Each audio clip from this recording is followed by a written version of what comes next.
let's do a cheers to the Sobeys and Safe Liquid Beer for the podcast. We ride again.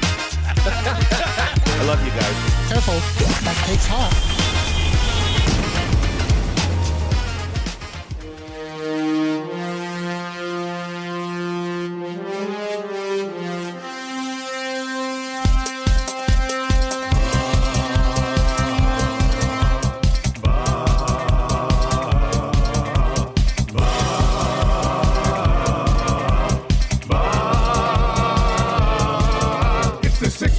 Check-in, come on, let's go. It's the AM Nasty Big Hello. It's not static, AM radio. It's the Nielson Show, let's go.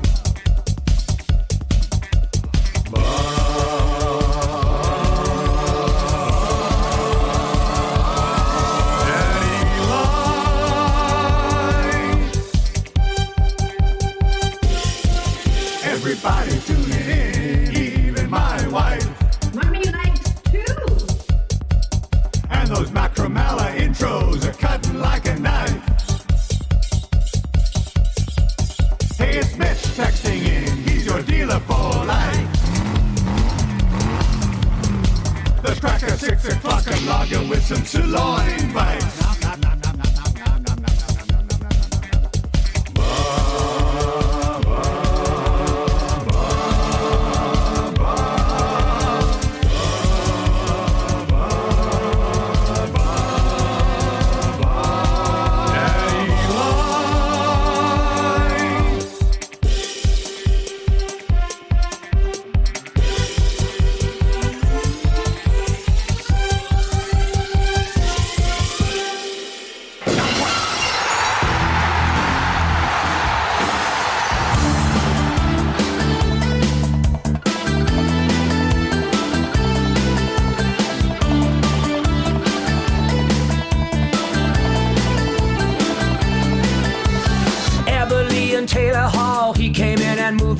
One for one, the deal's done. Bobby Mack let us know. Ryan Stromey lost it twice. Drake from Manning was not nice. Two good picks, they went for Griff. Pete just had to go.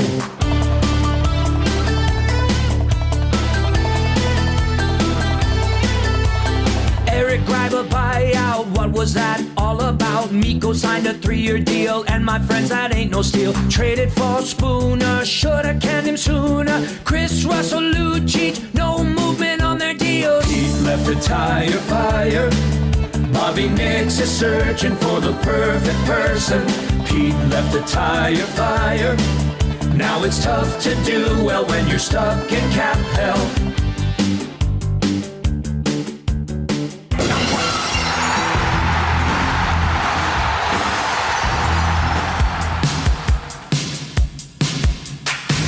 Very impressive. Taking a few years to put all this together.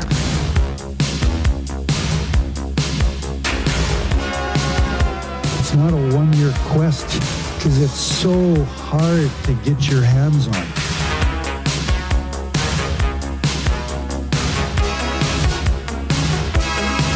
At this stage of my life, I don't invest in green bananas. It's a lifetime quest. Just not sure if I'm going to be around long enough to see them ripen to be yellow.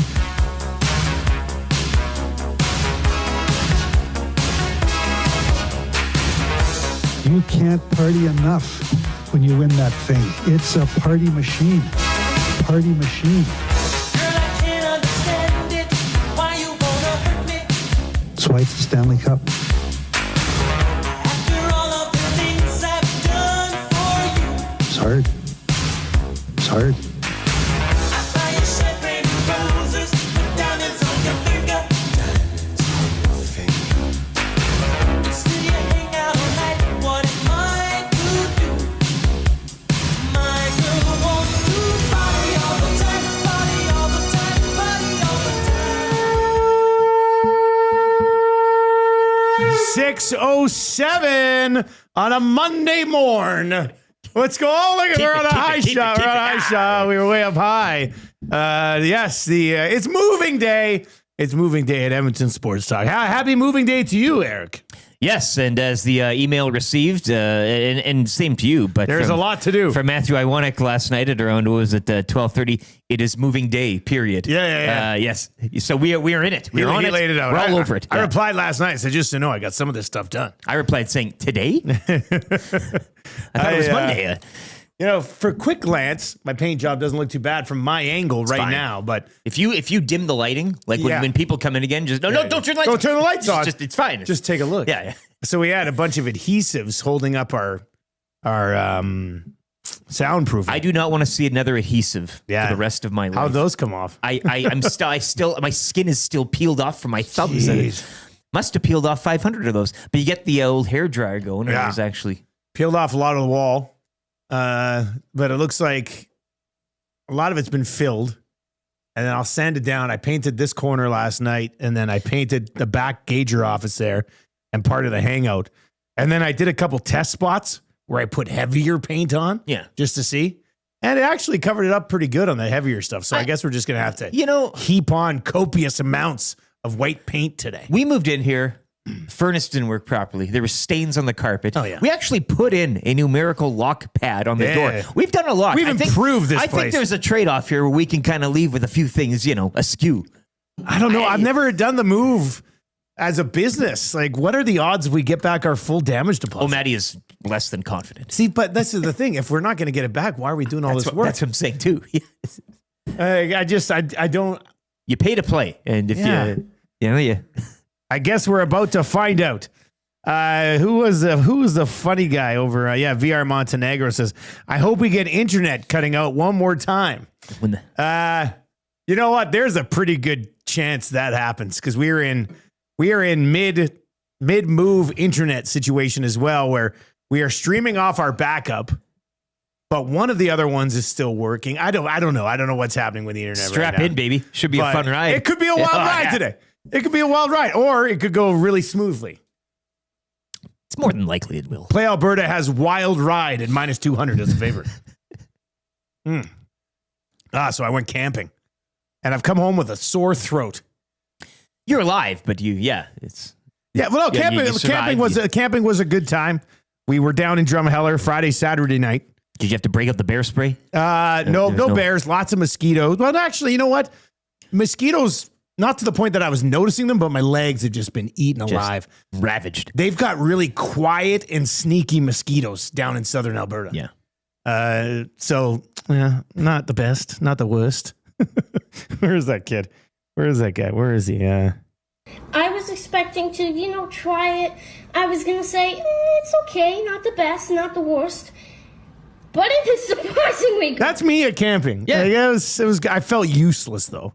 Like the other two guys, Sean and Adam, who were with me, they cut all the wood. Well, they started all the fires. But you knew they were your outfitters, right? I know, this was like a getaway. Even Marshall cut some wood. Oh, well. And I didn't. But I was just like, these guys are so good at it.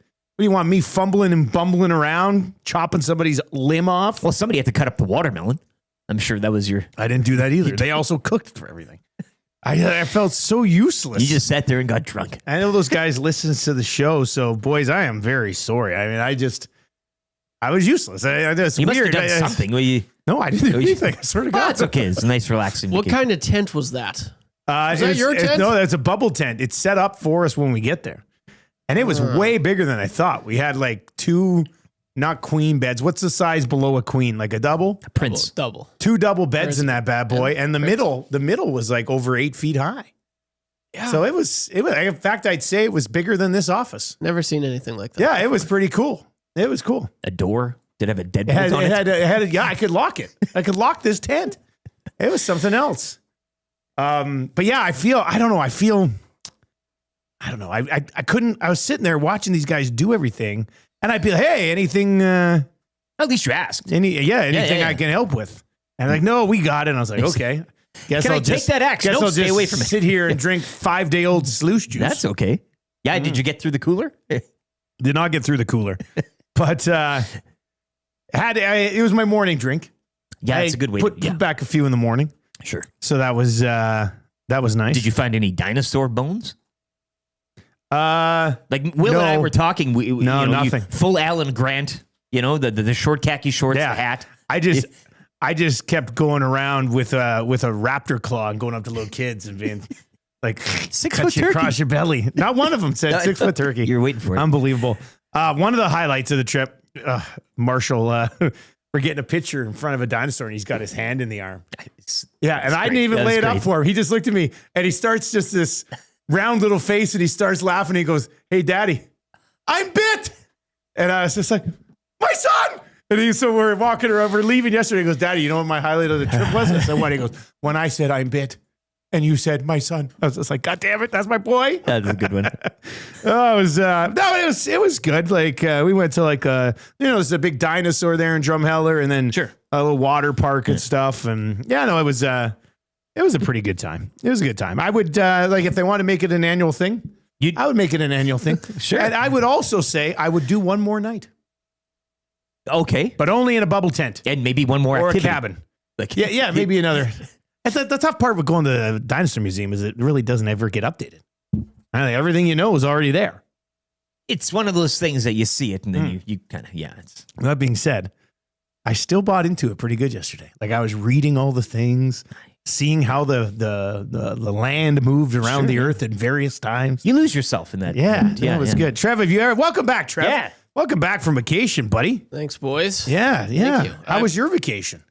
Well, if I'm being completely honest, it rained every single day. Oh, no. It sucked. When I woke up, I was like, this is great. I'm on holidays, baby. Yeah. And then I wake up, I'm packing my car, just getting crapped on by rain. Just so much rain. Just the most rain you'd ever see.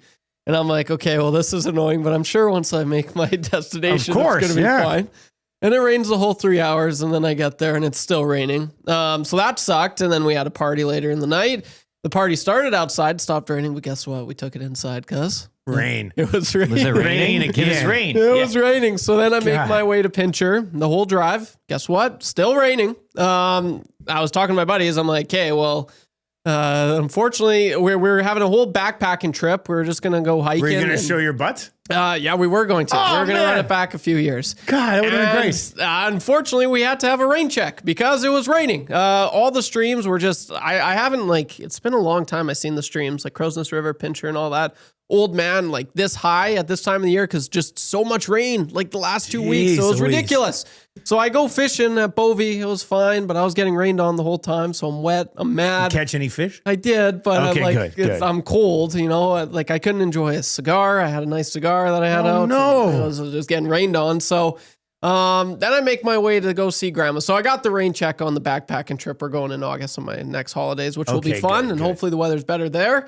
But then I make it to Lethbridge, spent the night at Grandma's. We watched a lot of ball, which was awesome. It was just running it back like old times with Grandma. It was so much fun. And I couldn't do any disc golfing because it was raining.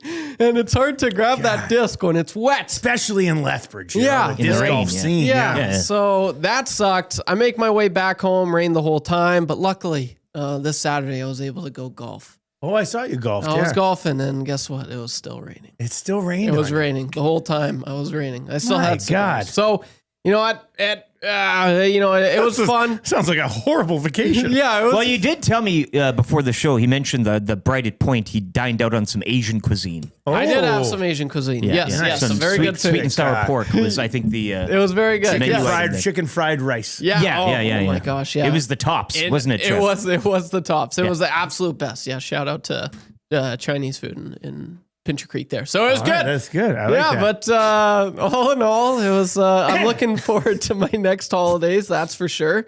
And hopefully the weather's good because last time I made it back home, I was sick. This time it rained the whole time. Oh my God, So you are sorry. due for a good trip. So that was very long. I know, but anyway. It's nice to be back, boys. Well, you could have just said it rained, you know. Yeah.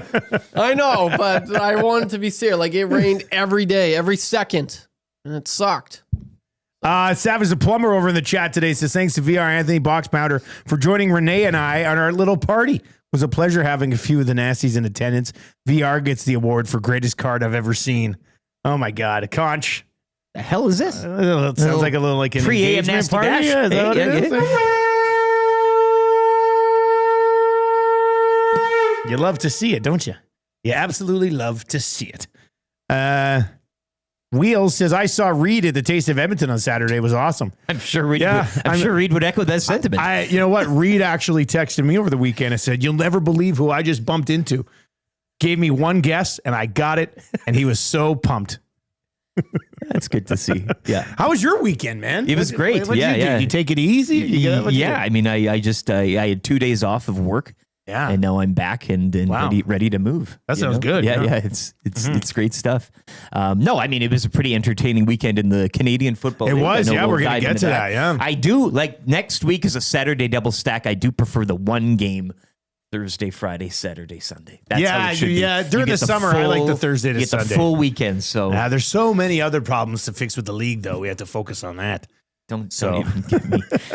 Why don't they just change it to the NFL? I mean, then everything would be solved. You know what I hate is the Rouge. You know what? They should put the goalposts farther back. They should condense the size of the field.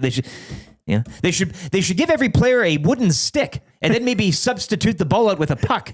Yeah, I mean, or whatever. I don't know. Like, it's the CFL. That's what it is. Jays are red hot too. I mean, best in the majors. Yeah, they're the best team in baseball, which is insane. That's not us saying it. It's statistically the truth. It's something else. Yeah, and they're 6.5 or 5.5 up on the Yankees right now. Will's drunk with it. We were. What was he? Gabe Locks on board, Friday. Yeah. Oh, Gabe Locks. Yeah. Beautiful. It was awesome. I love it. So this is a question for all you campers out there. When you come home from camping, is your throat sore sometimes? Do you think that's what it is, or do you think this is just a coincidental sore throat? Well, or do you think it's from sitting around smoke for the last 2 days? And I'm sure you're drinking a lot of water out there, right? Actually, technically, I was drinking just as much water as I do here. Is that okay? Yeah, a couple bottles a day, whatever. Perfect. Yeah, I thought maybe the sluice juice and everything was kind of dry out. No, that's not true.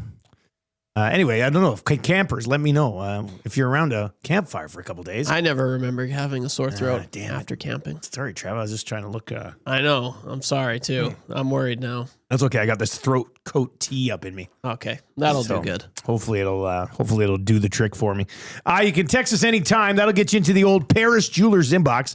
780-218-9999. 780-218-9999. Do you have someone you love? Are you creeping on somebody? Like a Tief and Reed at Taste of Edmonton. Do not pay for 1 year. Don't be a dud. Be a stud at Paris Jewelers. www.parisjewelers.com. West Edmonton Mall, Kingsway, Londonderry, Sherwood Park Mall, St. Albert Center online. I have to say, does it sound a little bit different to you guys without the foam in here? I think it does a little bit. Totally. I noticed it right away. I noticed it. Did you notice it too, Eric? Yes. Yeah. Well, all three of us noticed it. We're noise experts. Except we'll have to be refoaming up the other place. Yeah. Preferably with something that comes off the walls better. Yeah. But that would be. Yeah. We'll see how that goes. Fingers crossed. We are coming at you from the Popeyes Louisiana Kitchen Studio today. If you are looking for that perfect summer snack, Popeyes has it for you in the form of a delicious, delicious, delicious chicken wrap. You can try it with the classic, try it with the spicy, try blackened as well. And also they've got new delicious chicken dippers. What are these? Chicken dippers. It looks like a skinnier.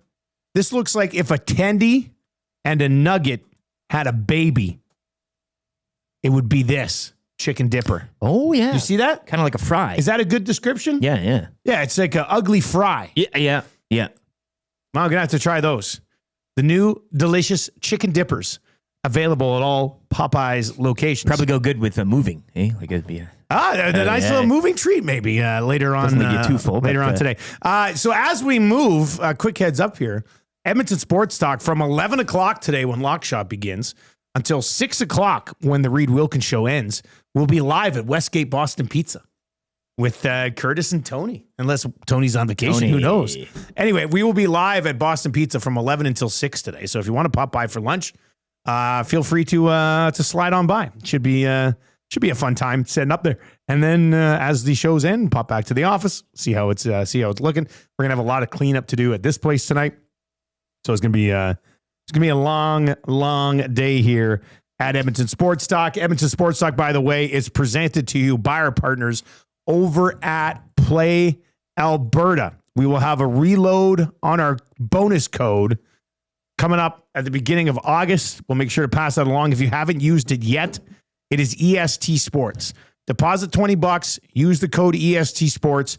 You will get a $50 free bet. I think there was a bit of a hiccup with how the bonus was being dished out, whether it was a free bet or just $50 in like bonus account. That has been corrected. You will get your $50 free bet. Use the code EST Sports, deposit 20, and get $50. Let's lay out the show for you this morning.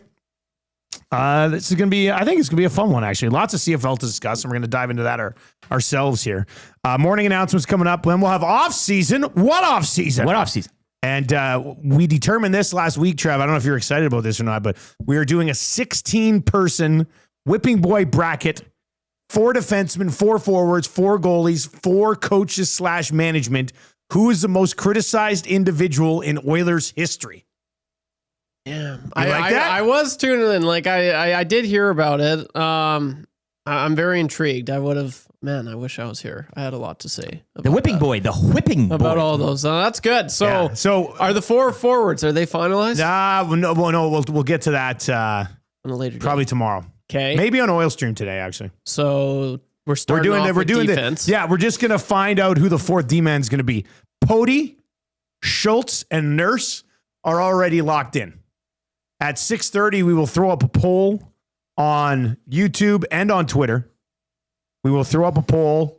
The final 4 names will be Bouchard, Gilbert, Petrie, and a lot of people last week were saying Paul Coffey should at least have a shot here. So I'm sure Jim Matheson will vote for Paul Coffey, and then Bouchard will get in. Is that Tom Gilbert? Tommy Gilbert, yeah. Gilbert. Your laugh says a lot. I remember Nick Schultz, 1-for-1, Minnesota Wild. They got traded. I believe that was the trade.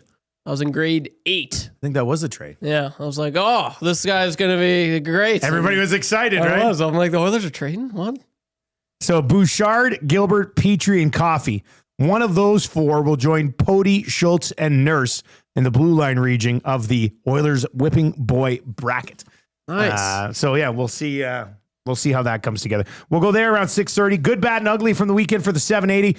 That'll happen at 6:45. Jeff Hamilton from the Winnipeg Free Press CFL 110 podcast with Huss. We'll recap the weekend in the CFL with Hammer. Play Alberta early bird bet of the day coming up around 7:25 today. 7:30 this morning. That's a good for the Italian Center. And then Marshall Ferguson is going to pop by, also talking CFL Week 8. Marshall will be by around 7:45 today. Good to hear him back on the broadcast. Yeah. He had the Winnipeg-Toronto game. Yeah. And then kind of easy trivia, 3 questions too many. We'll revisit some of the results here on the Whippin' Boy bracket as well. It'll be up on YouTube for the rest of the show, and then it'll stay up on Twitter until tomorrow morning. And we'll see who gets that final spot in the blue line region. And then the wrap for William Huff, obviously, still to come as well. Let's dive into your morning announcements today. For 100.3 The Bear, Edmonton's best rock. You can record every morning. Jess Jackson, who visited Pro-Am over the weekend. Yeah, I saw that. Got her son a Blue Jays hat. Yeah, she's on the afternoon show.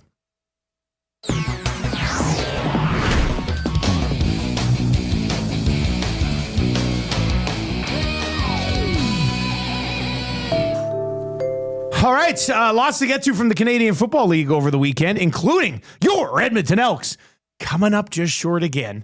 But what do we make of Cody Fajardo at the helm, under fire for the majority of the game, still putting up some pretty decent numbers and making it somewhat interesting, but too little too late when it's all said and done. Yeah, and it kind of went the way that I thought it would leading up to that game all week. I know as I was prophesizing, the Rough Riders do tend to make things hard on their fans and interesting for the opposition. They could have finished that one off, probably should have. Edmonton keeping it close, making it interesting. Cody Fajardo getting the start. I think he was quicker in his reads. I think right now at this moment of time, he gives them a better shot at winning than 100%. Trey Ford does. However, I mean, we talked about the defense and anybody could be. Now it's the offensive line as well. And I mean, you can't. Was this offensive line not half-ass decent last year? I know. So I know Fajardo kind of took the blame, shouldered a lot of it and said the sacks were, and maybe you can go through each and every sack and kind of see sometimes, if it was assignment missed or him take a little longer in the pocket to find somebody. And that's what Fajardo does. But Saskatchewan has a good front. good front seven there, and they can get the pressure. So, yeah, I mean, I think it was a decent showing, but at this stage, you need wins. That's the only problem. And, it's kind of like with Arbuckle putting up good numbers in Toronto, but they haven't been getting wins. And so, but you did make mention, though, and speaking of Toronto, I mean, they beat Winnipeg. BC's lost last night. Things are still in the mix. Edmonton is still just 4 points out of a playoff spot. Yeah. So again, they host Hamilton Saturday. That's going to be tough. You did make mention, though, that they're flying back out east. Then they'll have to come back out here. But Bo Levi's on fire right now. Ticats have won 5 in a row. Yeah. We all know what they can do through the air. I think, though, I mean, it sucks to hear again. You need wins, but you take what you got out of that one. Penalties in the offensive line play. I mean, it was the sacks and the penalties that ended up costing them. And I do think when the game was in the balance, too, the Rough Riders had a drive where there were 2 bad penalties on their defensive backs. One, just, I can't remember who it was, but totally unwarranted. I mean, what are you doing? You're not even looking at the ball. You just run at the receiver. So, yeah, things to take away from it, but how long do you run with Cody? Like, he's obviously going to get the next start. Yeah. But what if they lose again? It's not good because of him. Yeah, they didn't lose because of him either. I don't. Like, how long do you go until you're like, okay, season's over? Let's see what Trey's got for the final 10 games. Well, I guess until you could justifiably say the season is over, and given the fact that BC and Winnipeg again lost, you are still, 4 points back. So I don't know. I think Cody still right now gives you a better chance of winning, or the best chance of winning. And I think you just ride with him until he outright starts losing you games, which I don't think will be the case because they have enough areas that will lose some games right now, aside from the quarterbacking of Fajardo. We will get to more CFL with the good, bad, and ugly from the weekend. The Ticats winning a thriller against the BC Lions, 37-33. Toronto, Arbuckle does it again to the Bombers, 31-17. Colaris leaving that game. And then obviously on Thursday, Montreal getting by Calgary on a 57-yard field goal with a minute left from Maltos. Barracuda kicker. Is he a kicker? Hey, congratulations on your first place in your fantasy league. So am I, baby. How about us? How about it? First place in the Dunya, first place in the Cavis Reed Fantasy Football League of Adult Things. First place show. And I dodged a Keandre Smith bullet last night. No. The guy had a monster game. Didn't matter. The Butler did it. Oh, the Butler did do it. I'm still waiting for Butler to get a touchdown when I'm calling the game so I can say, Butler did it in the end zone with a football. Yeah. For the touchdown. Also missed out on the Moose call as well. I know. I was very excited to drop that. Yeah. Damien All for the Moose. He gets hurt on the first play. VA also left that game. He was in tears on the sideline at one point. Yeah. But apparently, looks like he might be good to go for Thursday's game. Yeah, that's short week turnaround for him, I guess. Well, week-long turnaround, yeah. Suits, we had him on the show How was Thursday. That? He was good, but he told me. I said, are you picking up the tab? He seemed very sheepish at your relationship and saying how he's always trying to impress, yet you're always kind of looking elsewhere. Is this true? What's going on? I'm a busy boy. Yeah, I know, but did you guys get out anywhere? Look, I'm trying to become best friends with Paul LaPolice. We went out for... It was that one game after Dwayne Ford's turned your head, hasn't he? Hasn't he? Ford is a beauty, too. They're all great guys. Yeah. So here's the... You know what? So we were at the Keg at the Westin in Calgary after the game.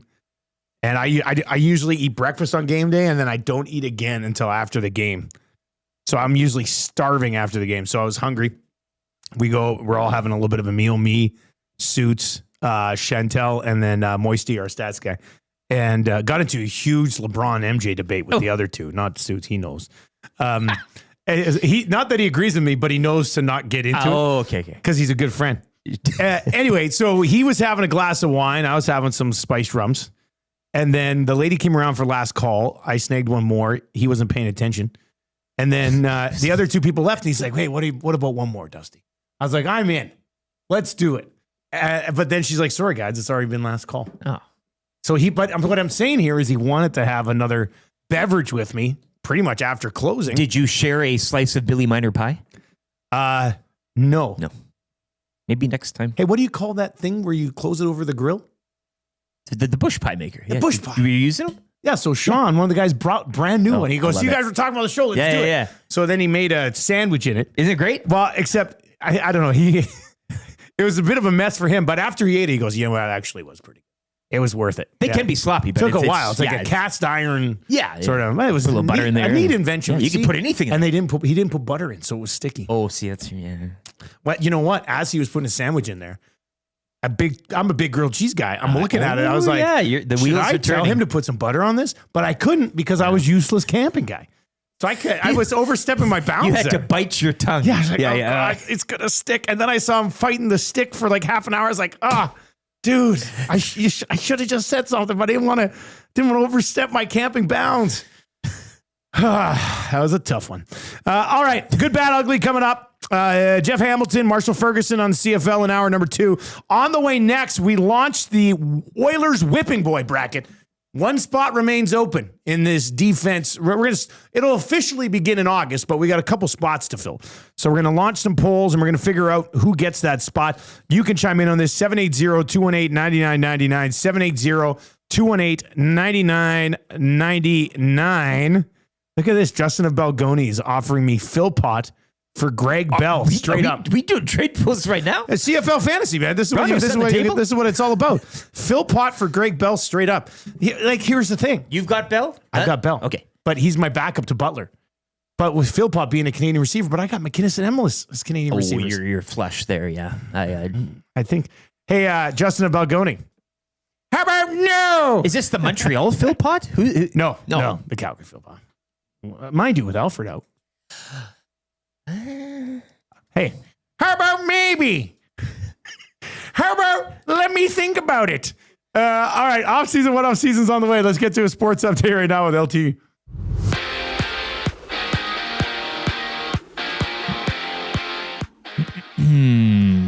Week 8 in the CFL wrapping up last night. It was the Hamilton Tiger Cats overcoming a late 10-point deficit, defeating the Lions 37-33. Hamilton now tied atop the East with Montreal at 5-2. The loss drops BC to 3-5. Elks, meanwhile, they're back in action Saturday afternoon at home to the Hamilton Tiger Cats. Toronto Blue Jays follow the Tigers 10-4 as they take 3 of 4 from Detroit over the weekend set. Their road trip will continue tonight in Baltimore to kick off another 4-game series. Chris Bassett will get the start. Jays sit tops of the MLB with a 63-43 record and are 5.5 up on the Yankees for first in the AL East. The Edmonton Riverhawks falling in Kelowna 3-2 to the Falcons. They're back home tomorrow night when they welcome in Nanaimo. It is sitcom night with Gene Principe. The first 1,000 fans through the gates will get a free mini bat.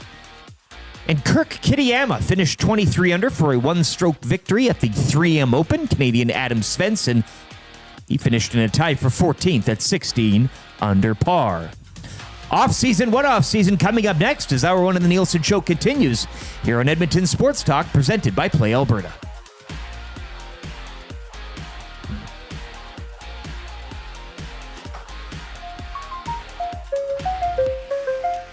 You don't need a reason to keep people pleasing, treason, reason, cheese and sneezing. It's off season, what off season? It's off season, what off season? It's off season, what off season? It's off season, what off season? It's off season, what off season? It's off season, what off season? It's off season, what off season? It's off season, what off season?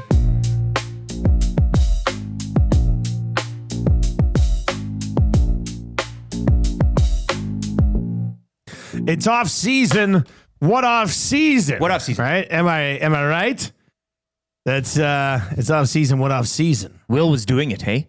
Like What- the classic off season. What off? Like, Oh, was he? Oh, a good man. Will drop there. What Yeah, a glorious time.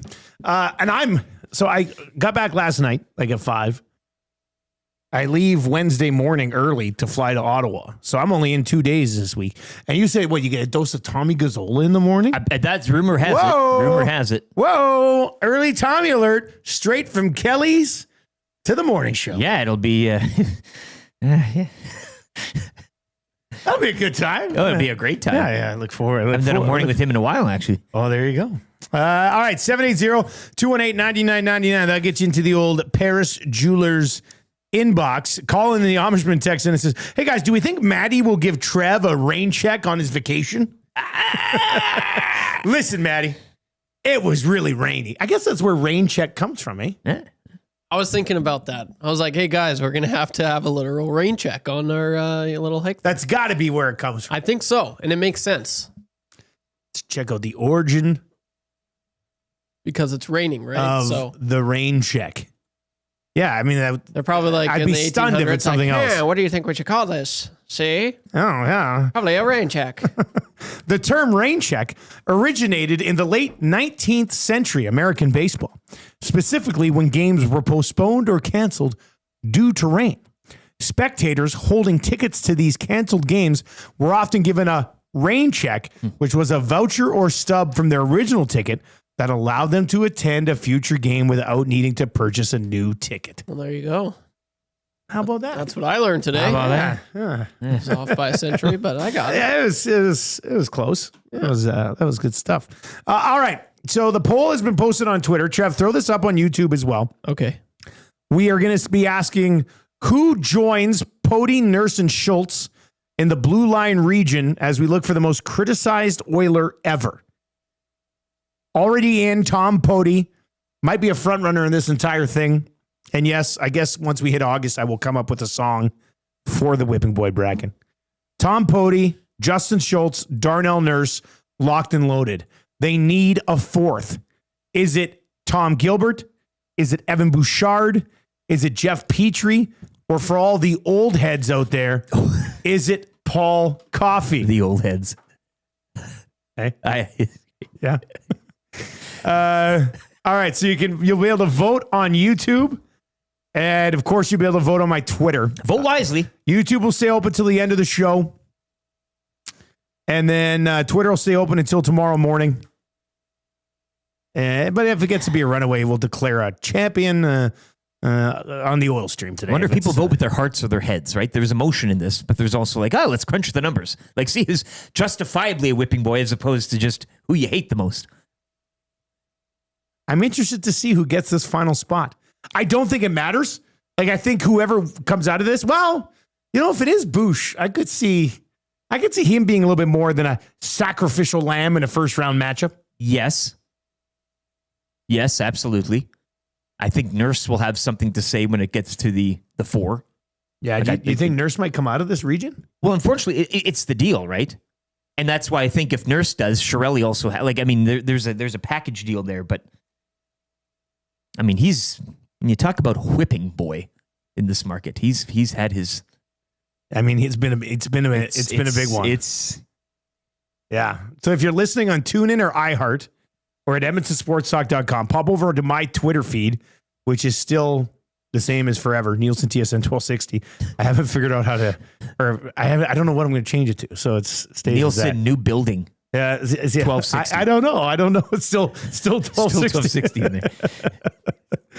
So you can vote over there on Twitter, and then Trevor's going to be posting the poll on YouTube as well. So if you're watching on YouTube today, first of all, hammer the thumbs up for us. Sub to the channel if you haven't already, and cast your ballot. Mike, the Michigan fan, says, I vote Chris Russell. Chris Russell was just hated by the analytical community. Yeah. I don't think a lot of the fans hated Chris Russell. Well, I think the blogosphere hated Chris people Russell. didn't lay blame on him for failures and stuff. That's kind of the whipping boy. Like you're taking the unfair share of the blame. He was a cowboy, right? Yeah, he was a cowboy. What we will do is we'll take the percentage on Twitter and add to the percentages on YouTube when it's all said and done. Trev, we got that poll up? Yeah, I'm surprised. Was there any Adam Larsons in there? No, you know what? Not one. Yeah. I did not see one Adam Larson reply. Interesting. When I posted the question last week. I mean, he was solid. The trade. It was the trade. Yeah, it was the trade. But I think you knew what Larson you were served his purpose. You knew what he did. You knew what you were going to get from him. All right, 780-218-9999. 780-218-9999. Bad Billy texts in and says, Bouchard gets pooped on a ton. I think Bouchard probably ends up getting voted into this spot, but I think he should, and I think he will. Bob Loblaw and Lloyd says Coffey had his defensive lapses, but he was so good offensively, he doesn't belong in the bracket. Well, you know what? He might not get into the bracket, right? This is a play-in to get into the bracket. You could say the same thing about Evan Bouchard, right? I was stunned last week. I think Paul Coffey was well before my time here. I did not realize that Paul Coffey was heavily criticized by members of the media back in the 80s, and I guess the fans as well. So that one was kind of news to me when it popped up. Yeah, old EB is currently out in front in both. Is he leading over on the other one now too? Yeah. Oh, it's close. He'll be tough to beat, I think. But yeah, Twitter vote is close right now. Bouchard's got 42% of the vote. Petrie's got 4%. Bouch has 59% of the man. So if both Nurse and Bouchard are in here, and this team just went to back-to-back Stanley Cup finals, I mean, are people being overly critical of these two dudes or what? Like, well, they didn't win them, so Whipping Boy would get blame for it. You're not blaming them that they didn't win it, but Petrie, Gilbert, Pody, Schultz never had a sniff. No, but that wasn't their fault. Well, was it? They were basically they were there, but number one guys at the time. The organization was didn't have McDavid. Not as right didn't have McDavid as it is flying right around. now. Yeah. Well, I know the other thing I guess is how much of this is just straight up recency bias. Oh, I would say a good 95% of it. So do you think one of Nurse or Bouchard could win this entire thing? Probably. Really? Because if it's emotion, I don't know how Horkoff doesn't win. If you're voting with your brain, you would say, okay, you look at all of them and you look back at the time they played and you'd revisit all that. But I think people immediately see a name, and you're right, recency bias dominates, and I think the emotion kind of comes out there. But I mean, Trev, do you think one of the current Oilers wins this bracket for the most criticized Oiler of all time? And remember, management/coaches are going to be in this thing. Yeah, I'm intrigued to see that. I think it's going to be. I think recency bias has a lot to do with it. I think social media also has a lot to do with it. Social media was just becoming itself when Sean Horkoffs of the world were repping the orange and copper or the blue and copper there. So, but personally, like in my upbringing, my whole life watching the Oilers very, very close, I don't think I've ever seen players get more crapped on than in the McDavid era. And is that just recent? Like, in 10 years time, I honestly think we're going to be looking back and holy crap, remember Nurse and Bouch just getting it every single night, and Stuart Skinner? Yeah, it's because McDavid has elevated expectations for the team. Exactly. So I think that's what it is. Because a lot of these other guys played when the team was garbage. And that's why that has so much to do with it. That's why, like, I'm not blaming Tom Gilbert for, whatever. Yeah, whatever. Yeah. The whole team. And Jeff Petrie, like, what is he supposed to do? He got traded to Montreal, and, he had a really good career once he left Edmonton. So I think there's just such a high level of expectations right now for these players that they just want to see them succeed. And when they're not, it's so easy to crap on them. That hockey guy on YouTube this morning says, as much as we hated Schultz and Petrie, they never got the hate that Bouchard did. Probably because the stakes with Bouch are much more higher. And Big Maple says it has to be Bouchard. There are very little expectations placed on Petrie and Gilbert compared to Bouch. But I think it's true. But I mean, in the playoffs, Bouchard's pretty much been a beast the last few years. He's been automatic. Like he's been his game is better in the playoffs than it is in the regular season. As far as the defenseman you want in the playoffs, like just going off, offense, but defensively he's been pretty sound as well. Like he's kind of the guy you want. Like he's been next level good. And just on Bouch as well, I think he'll live up to his contract. Nurse, I don't think ever will, and I think that'll be a reason why he might win. Daddy G over on Twitter this morning says the amount of records Bouchard is touching already at this point in his career and the amount of hate he got this season blew my mind. Yeah. Well, I mean, that's what this is about. Whether it's fair criticism or unfair criticism, we're trying to get to the bottom of who is the most criticized Oiler in the history of the organization. Whipping Boy. Whipping boy bracket, right? That's what it's. A whipping boy bracket. Whipping boy bracket. I think that's Love that bracket at whipping boy. Yeah. Love that chicken and Popeyes. Love that whipping boy bracket. Morning, gentlemen. I think it's just easier nowadays to be a troll, period. So many different ways to do it. Yeah, but not all criticism comes from trolls. I like some criticism. That's another thing that this bracket can help us sort of dissect and discuss. You know,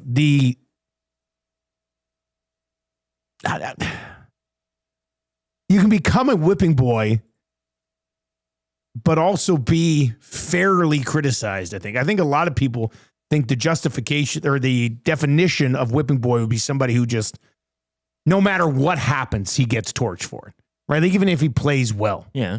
But I think sometimes with a lot of these guys, the criticism is completely fair with how they play. Well, it can be, yeah. It's not unfairly piling on.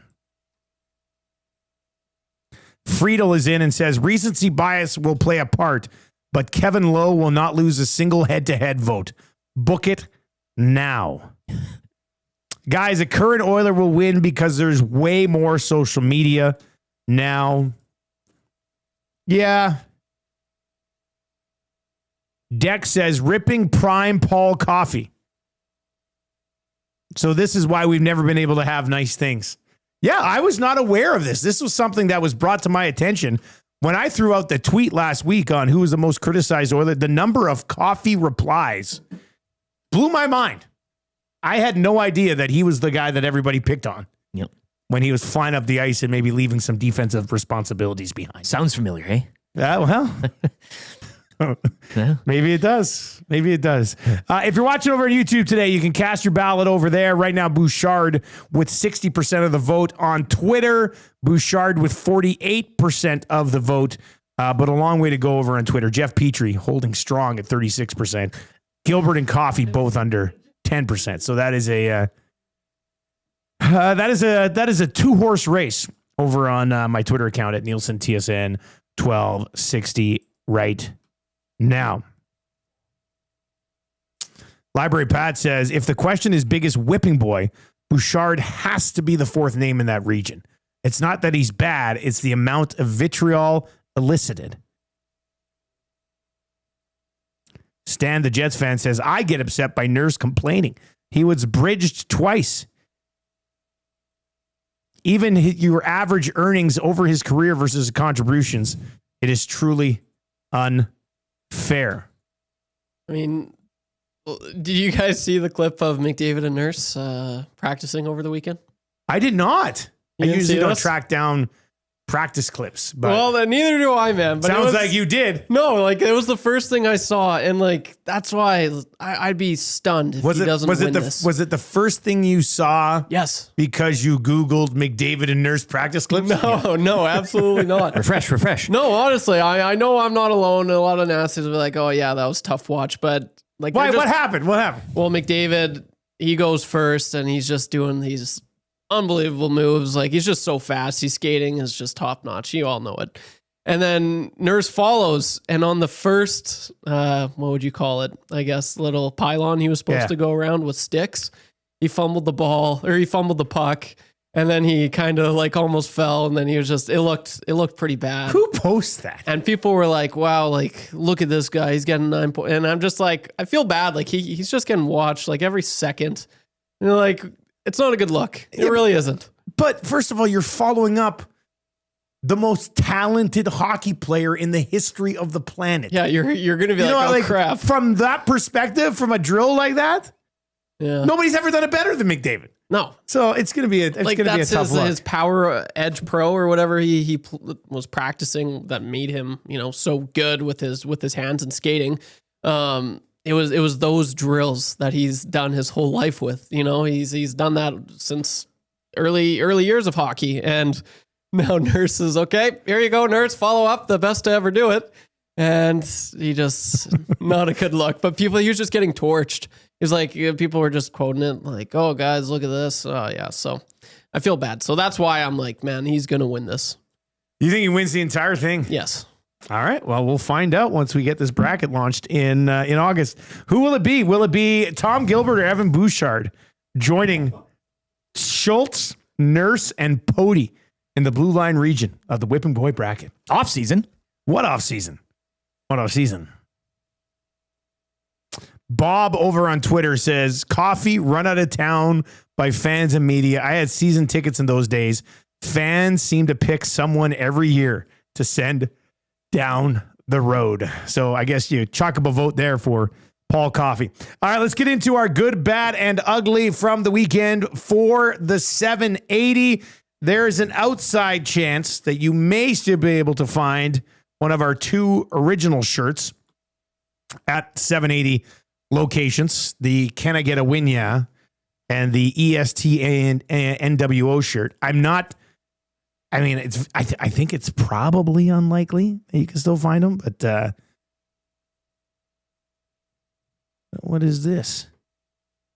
Oh, for a second I thought they did a different color of the EST NWO style shirt, like a red and black, black and white, like a royal blue one. I was not aware of that. There was a blue. I got both of those. Sorry, I thought royal blue was a little bit of a different color.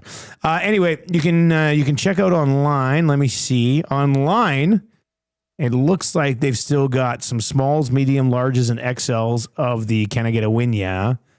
And very limited EST NWO shirts. Obviously, it might be better just order online than purchase in store, just because some of the stores might be sold out.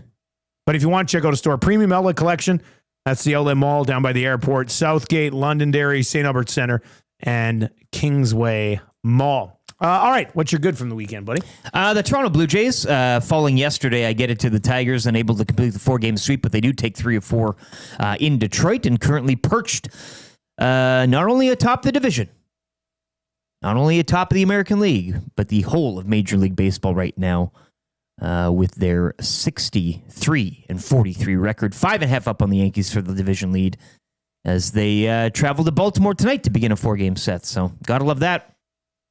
The Tigers were struggling heading into the weekend, and I get there's lots. Yeah, they dropped 6? 3 of 4, good enough, and their domination kind of continues. So, well, they just went through an insanely difficult stretch coming out of the All-Star break. Absolutely, yeah.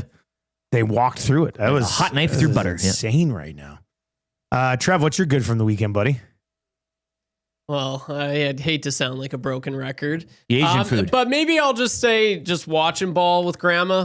Growing up with grandma and grandpa, it was always fun. And just where they are right now, it was awesome. A lot of memories come flooding back. And saw a video, I think it was yesterday or 2 days ago, some guy just freaking out. He was probably 30. And he's like, oh my gosh, the Blue Jays are on top. But like the whole league, like just freaking out. He's like, first time in my life, which means that's the first time in my life. I can say that too. So I'm back on the bandwagon, boys. First time since 93, right? Yeah. Like that. So that's crazy. Yeah. It's awesome. It was so fun to watch the Yankee series there. That was just great.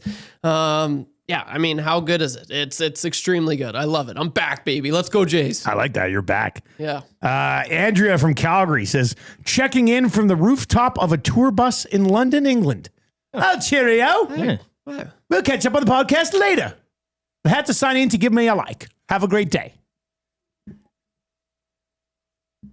My good from the weekend is the Robert Carter Jr. interception from the Lions game. A thing of beauty. Did you see? Now, this is only the second greatest interception that he's had. You see the one he had at Robert Morris? The one that he had in college, I would say, is 5 times better than the one that he had last night. And have you ever seen it, Rick? No. Oh, you got to look it up. It's insane. The one that he had in college, he like is jumping up and he like backhands it underneath his body. Yeah, I have seen and then that. spins around. Yeah, you've seen it, but you didn't know it was him at the time. Yeah. I know the one you're talking. Yeah, this guy's insane. If you did not see it, this is one of the best defensive football plays you will ever see. Last night's Ticats game, Bo Levi Mitchell end zone shot, and Carter, who's had some decision-making issues, but you can tell he's a legitimate talent at cornerback. He's a rookie. He lays out, one-hands this thing, brings it in. Got to be the most impressive interception to see of fingertips. Like, that was an incredible catch. I think they showed that college pick earlier in the season. Yeah, Like they that type of mixed thing. it in a couple times. Yeah. But if you haven't seen his college interception, just hop online, type in Robert Carter Jr. interception, and you will see. Well, you might see that one from last night pop up, but the other one in college is the college one ridiculous. is good, but you could also argue like maybe kind of fluky in a way, like things happen. This was just he stretched out of the arm, fingertip grab, like, and on the replay, that slow motion replay, yeah, when he's like that's like a, and no offense, but like a Jordan silhouette thing. Like you could here we go again. But you could silhouette that moment. Like that is a, you know what I mean? If I'm the Lions, I'd probably kind of stencil that out. Put that on a shirt. Yeah. Put that on a shirt. Like, yeah, it was insanely impressive. If I was calling that, total voice crack moment. My voice would have cracked on that for sure. How about that? Yeah, just insane. All right, what's your bad? What's your bad from the weekend? The bad is the Elks.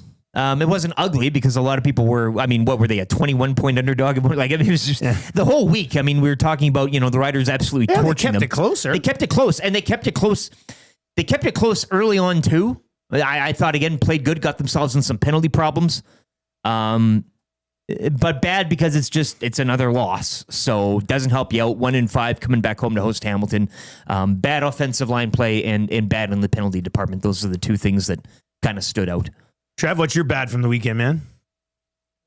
Yeah, I was kind of touched on the weather and whatnot, so there was that. But golf on Saturday was great. I've never had drives like that in my entire life, so that was awesome. But in the back nine, in the last 3 holes, I lost 1 club and I lost my ball marker.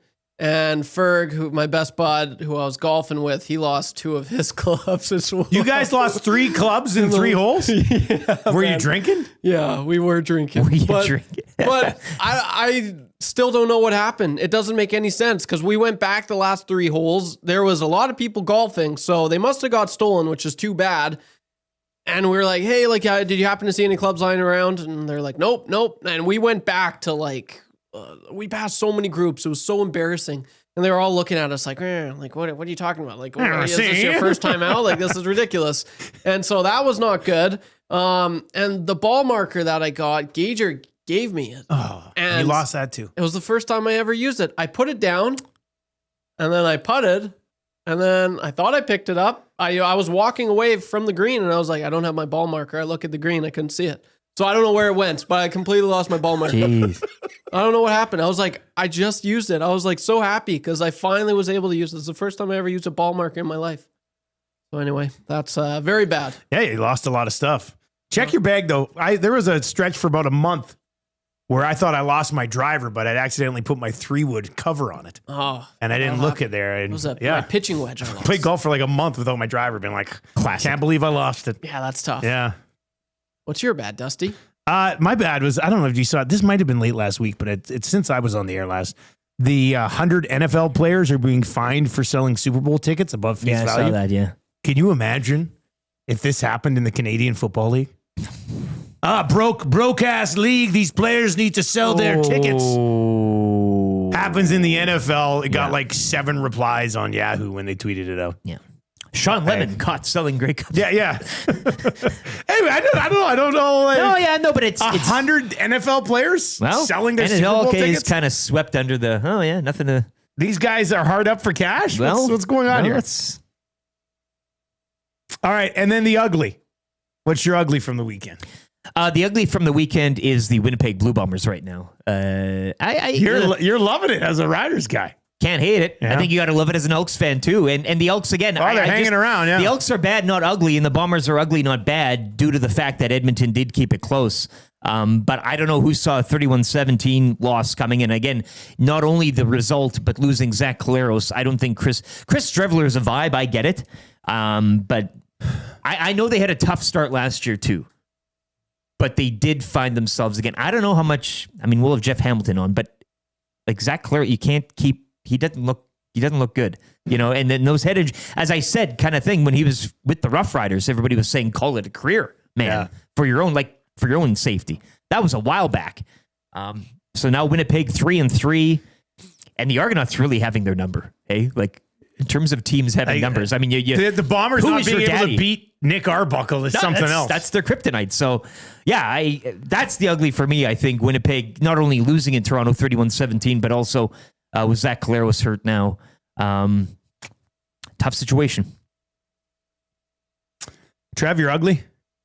I'll make this short. I think we might revisit it an hour 2 or 3.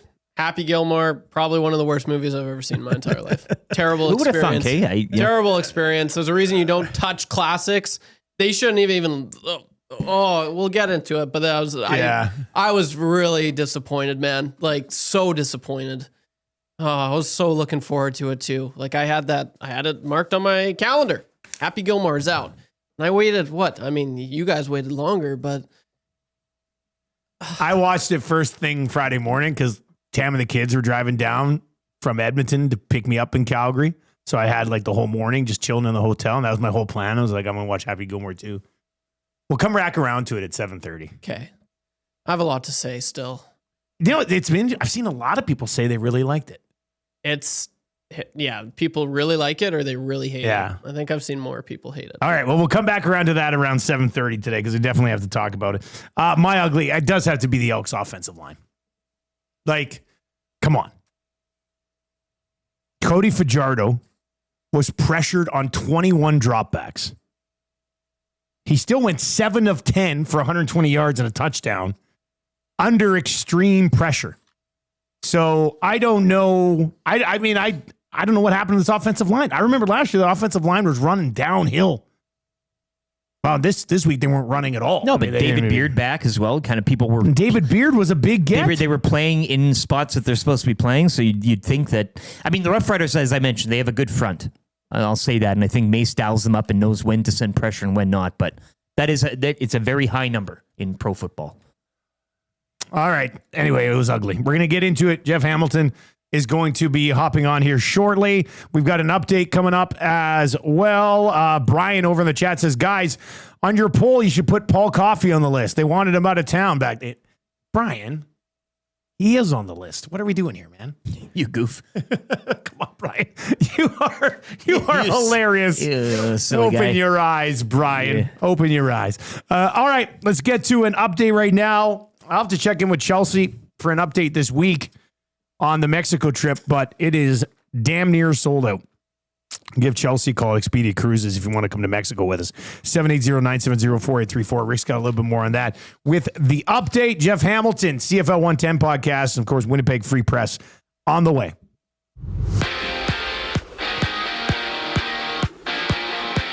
Week 8 in the CFL coming to a close last night. Ticats over the Lions 37-33. Hamilton now 5-2. The loss dropping BC to 3-5. The Elks are back in action Saturday afternoon at home to the Tiger Cats.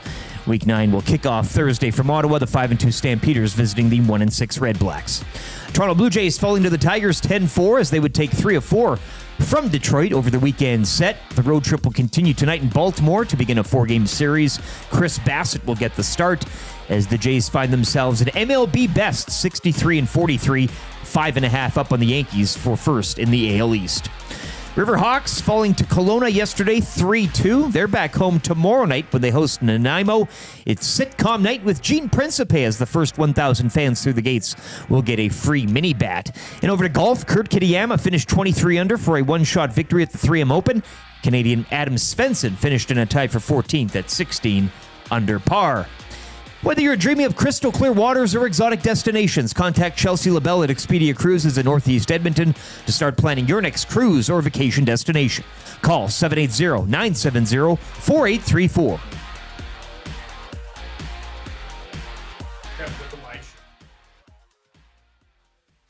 I can remember back being an 11-year-old kid, about 75 pounds on the basketball court against the neighborhood bully, kicking his behind left, right, and center. I call you when I need you, my heart's on fire.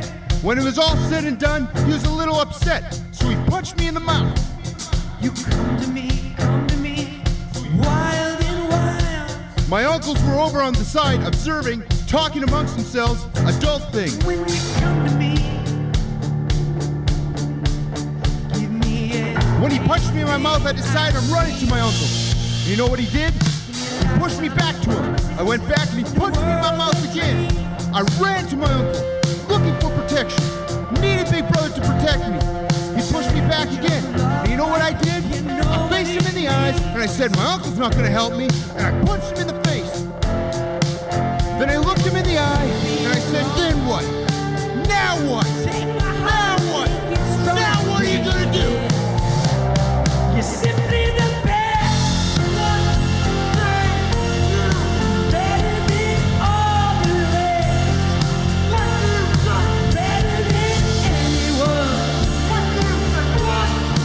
Anyone I ever met. Hey, Whale and the Wolf boys, back in the closet one last time. Yeah. At our original offices here. That's been an outstanding bit. An outstanding bit over the years. And yeah, shout out to the boys. So the Cavis Reed Pump Up Song remix by Whale and the Wolf. It is Edmonton Sports Talk. We are brought to you by our partners over at Play Alberta. Use the code EST Sports. Deposit $20. Get a $50 free bet with the code EST Sports.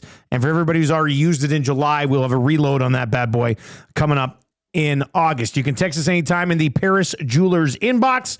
Don't be a dud, be a stud at Paris Jewelers. Canadian, family owned. Check out their website, www.parisjewelers.com.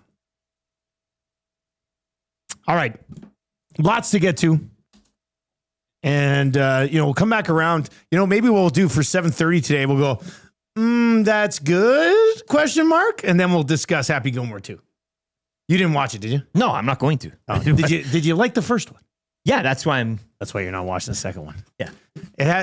Well, we'll get our thoughts on it at 7:30. Play Alberta early bird bet coming up. Marshall Ferguson going to pop by around 7:45 today. This is the co-host of the CFL 110 podcast, Winnipeg Free Press. Jeff Hamilton joins us on the show this morning. Lots to discuss in the CFL over the weekend. Hammer, what's up, buddy? How you doing, man?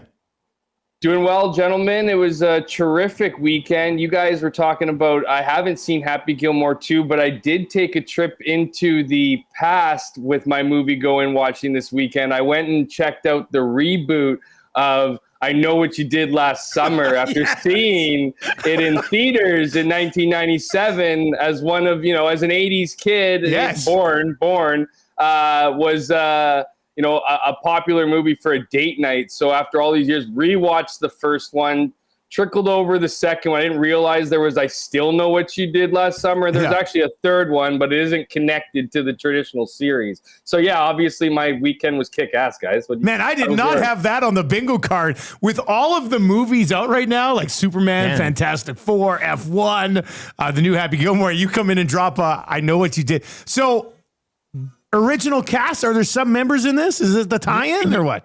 Yeah, so Jennifer Love Hewitt and Freddie Prinze Jr. both are part of this movie. I don't want to spoil it. Definitely don't spoil it. And to be clear, I was also looking through the movies, and Fantastic Four was at the top anyways. A long story short, my partner wanted to see this one.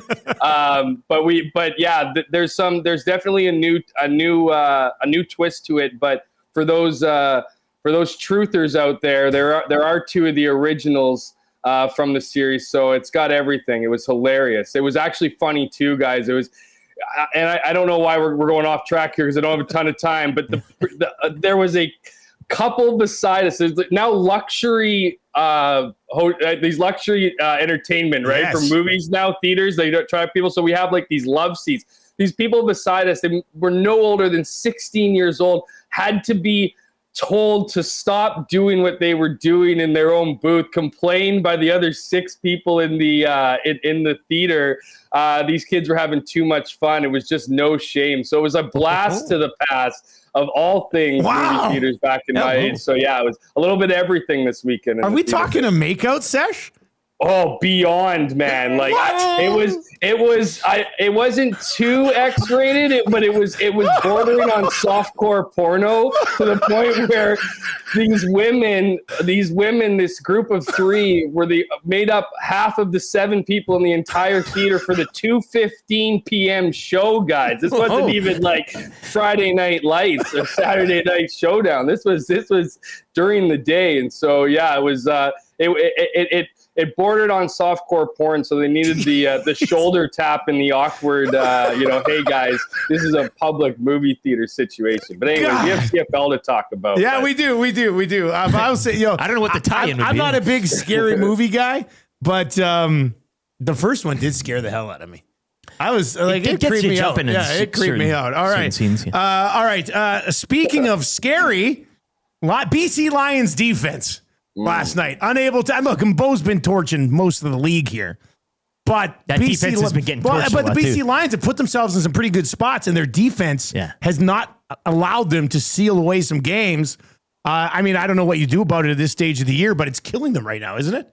Well, and particularly where they are in the standings and what division they're in, right? When you're holding a 10-point lead with 3 minutes left in the game, I mean, we do know this is the crazy football league. We do know that it isn't unprecedented to drop a double-digit lead in the final 3 minutes of a game. But when you're looking at losing that game, that's where it particularly hurts. And while 4-4 is nothing to brag about, 3-5 sucks, right? And especially when you're in a division that you're looking up at a lot of teams outside of where you guys are right now, right? So it is a tough one. I think is it BC's defense that even before that breakdown, couldn't register a single sack, right? Like didn't register a single sack in that game. And Bo, man, I mean, 2 years ago, guys, I don't even want you to look back at the things I was writing about Bo. Like I was, on the eve calling the injury early in the season that, this guy wasn't going to do whatever. And here we go. Like, he's getting things done. And when you look at that group, I mean, getting Greg Bell back on the offense, joining a Johnny Augustine who did well. These guys are looking kind of like the Bombers did before in one tiny aspect. It doesn't matter who's on the field. Like Kenny Lawler was deemed redundant, that game for the most part. And what, you have Keandre Smith showing up. And the cockiness, guys, of throwing the ball on the 1 yard line. Like not even the play before that led to the set of new downs. Like, what are you throwing that ball for?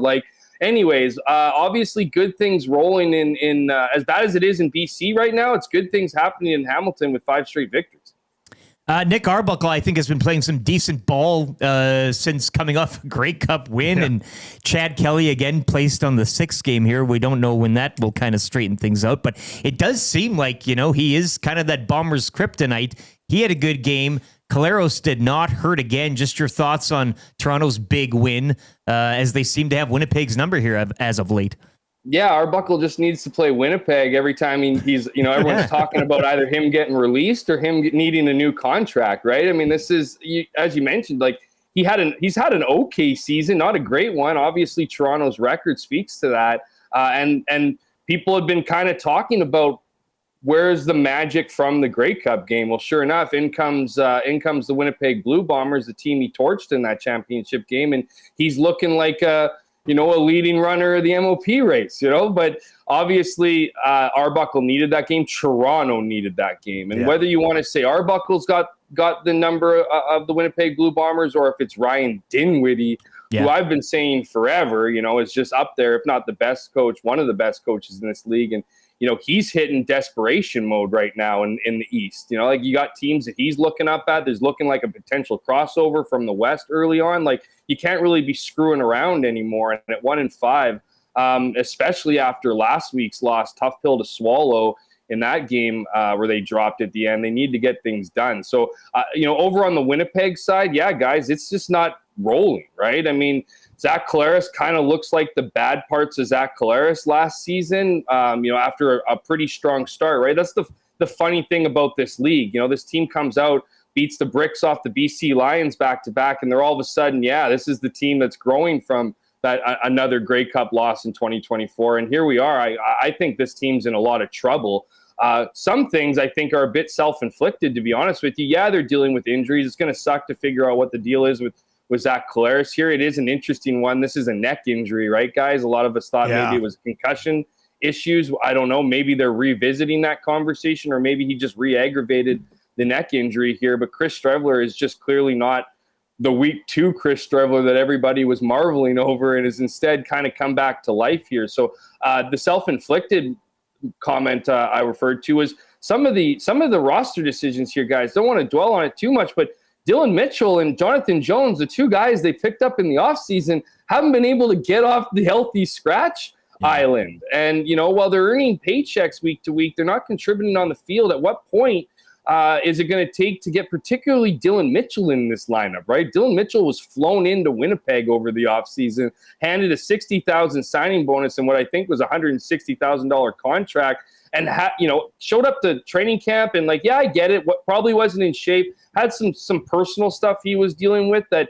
just didn't let him gel with the offense. And it is a tall ask in the Winnipeg offense. If you guys weren't aware of this, you need to know all the positions at receiver. So if you're not you got to know all five. You got to know all of them. Yeah. And so if you don't know all of them, you're not getting in. That's why a guy like Cody Case gets in. And the irony, guys, is Cody Case got carted off the field last game. So the running joke is that going to be enough to get Dylan Mitchell into this lineup? And so, when you're lacking the Dalton, you don't have Dalton Schoen, you potentially don't have Zach Collaros now. We'll see with the update this week and whether or not he can go in the rematch against Toronto. You got to bring in some reliable weapons. And there's some guys who've been in the system long enough.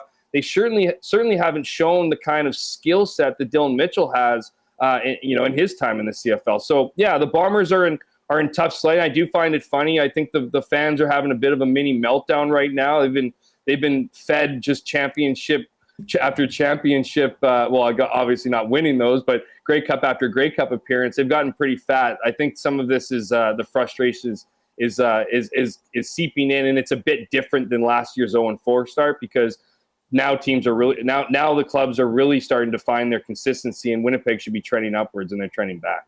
Jeff Hamilton with us on the show this morning, Winnipeg Free Press, and does the CFL 110 podcast with Huss. If you haven't checked that out yet, you should download it for sure.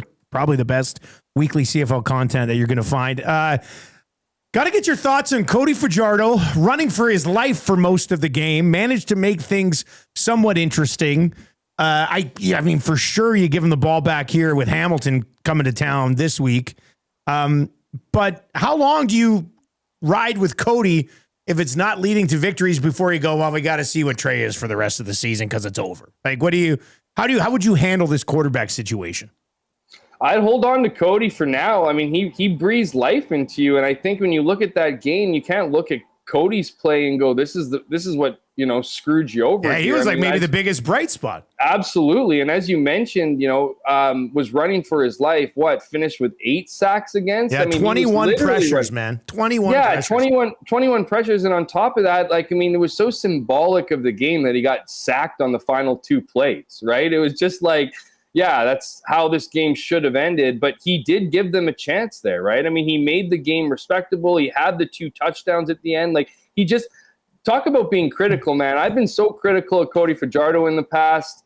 He silenced me obviously with the Grey Cup win in Montreal, but he's just a guy that just won't quit, right? And you gotta tip your hat to him because he's on a team where they're just trying to figure things out here. I think the biggest problem in Edmonton is it was too many moving parts too soon in a time where you needed to bring some level of consistency. It's nice that Mark Killam got his opportunity in Edmonton.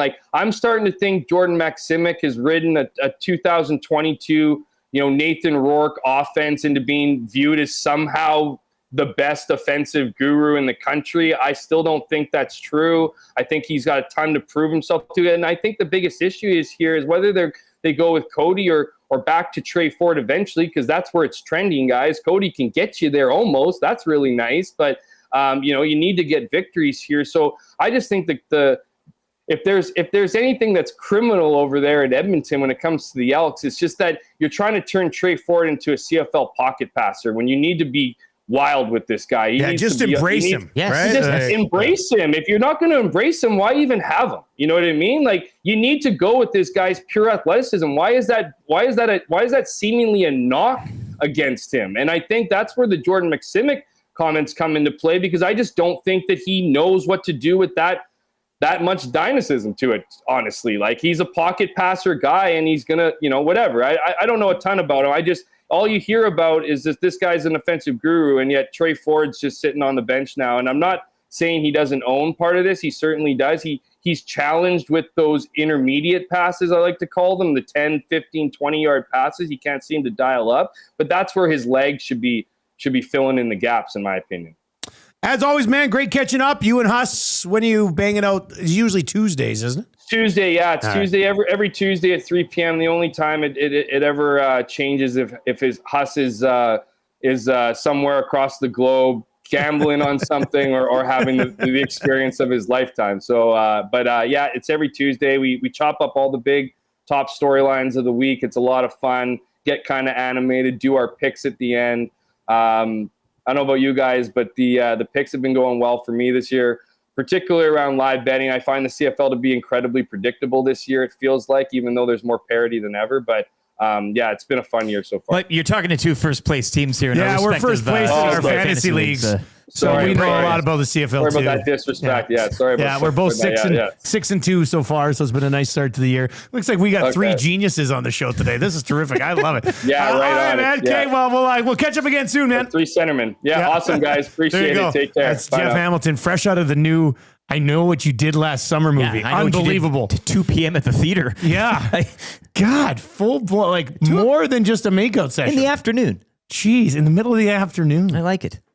God. 6-7 people around. I mean, that's... Yeah. That was quite... What a twist. We went from him going to see that movie... Yeah, I thought just the movie alone to then the would be makeout session, and yada, yada, yada. Summer shows are the best. They just lead to great stories. Watched Twister yesterday. That was on television. I know you have a... The original? Oh, yeah. You seen the new one? Yeah. I like the new one. I like the new one. Well, I don't hate the new one, but I yeah, I mean, that's still... They go to Helen Hunt's aunt's house, spoiler alert, and they got the breakfast there and everything. And then she gets... Star-studded cast. Yeah, well... it was a great cast. Great cast. There's a tornado. Terry M says, wow, guys, give Fajardo some time. It's only one game. No. I don't think we were... I mean, Cody Fajardo is the better quarterback. Yeah, and as Jeff said, he didn't lose. He's not the reason they... I'm just... Like, if the offensive line can't get better, and the defense... better this game, but if the defense doesn't find some consistency... Then if Trey Ford's still your guy moving forward, when as an organization, do you just say, hey, Cody, like it's tough because Cody's the better quarterback. Yeah, but we all know what Cody Fajardo is. It's not like you have to. I know, but like that's why I would say we know what Cody Fajardo is, and you know what that is? That's a starting quarterback in this league. Yes. But if you do, as you mentioned, if you do fall off the track, then you do need to know what you have in the guy that you're banking the future on as opposed to the veteran who's trying to get you to win. I'll make a prediction right now. You want a prediction? I'll give you a prediction. Monday morning, final shows at the old office prediction. Cody Fajardo will be traded at some point this season. An old CFL trade. I like it. He's going to serve his purpose. Yes. Keep them a little bit competitive. They will completely fall out of the race. And then a team that thinks they're a contender will bring in Cody for backup depth because you know how injuries hit teams around this league. And who is that? What about Toronto? What about Winnipeg? What about Winnipeg? How about that? Not with Strevler. I think they'd rather. They'd rather go down with Strevler. I think. Yeah. That's but if interesting. I don't know what Kelly just went on the 6th game. When's that guy going to come back? Well, Cameron Dukes maybe, or Shadur Sanders, if you will. That could be interesting. I think if I was a CFL team and Edmonton is out of it after Labor Day, he'd be a perfect I would mercenary. be putting in a call to Cody Fajardo. Absolute. 100%. Yeah. You're going to be in the playoffs. You can pick up the guy who was Grey Cup MVP 2 years ago. Hell, if the Argos went and picked him up, they'd had the last 2 Grey Cup MVPs on their roster. Going back to where he started. That would be a story. That would be a story. Scalding Gord says, play Cody another couple games, let him play well, then trade him to the Bombers to replace Zach. Mikey says, I watched Twister yesterday too. I felt bad for the new girlfriend at the aunt's house. Yeah, but she knew the writing was on the wall. And by the end, when she broke up, she goes, I'm not even sad. It's just how it was. Happy. You can't. You know what sitcom she was in? She does look familiar. If you say it, I'm probably going to. Was she one of Jerry Seinfeld's girlfriends? Yeah. Yes, it's she was. It's always the case. Oh, she looks one of Jerry Seinfeld's girlfriends. Now, which one was she? I think she was the phone sex talker. I might be wrong, though. Bingo. I think if you look up Twister and then click on her credits maybe on IMDb, I think I remember when she goes back over and tells Kramer, you too. It is her. Yeah, it is her. Yeah. Yeah. Yeah. How many of you knew that? Summer show. Yeah, how about that? Hey, we connected the girl from Twister to her role in Seinfeld. Shorter hair and Twister, but yeah, shorter hair and Twister. All right, let's get into your Play Alberta. Early bird bet of the day. I sent this over a couple of minutes ago, and it's up. Oh, by the way, hopefully you were riding with me on the teaser that we threw up last week, because that bad boy cashed it over 3-1. And you know what? Remember we said, we looked at it and we're like, I don't think there's anything that would hit. Oh, it was Hernan who I was talking to about. So we got that teaser where I turned 3 games, I moved the totals up, and the 1 game I moved the totals down. Absolute no sweater. Yes. The 3 games that were lower scoring, we had 6 points below the original total. And then obviously Lions, Tiger, everybody in the world should have been on the over in that one. Cha-ching. So that one cashed. Will was very loving nicely. the Ravens.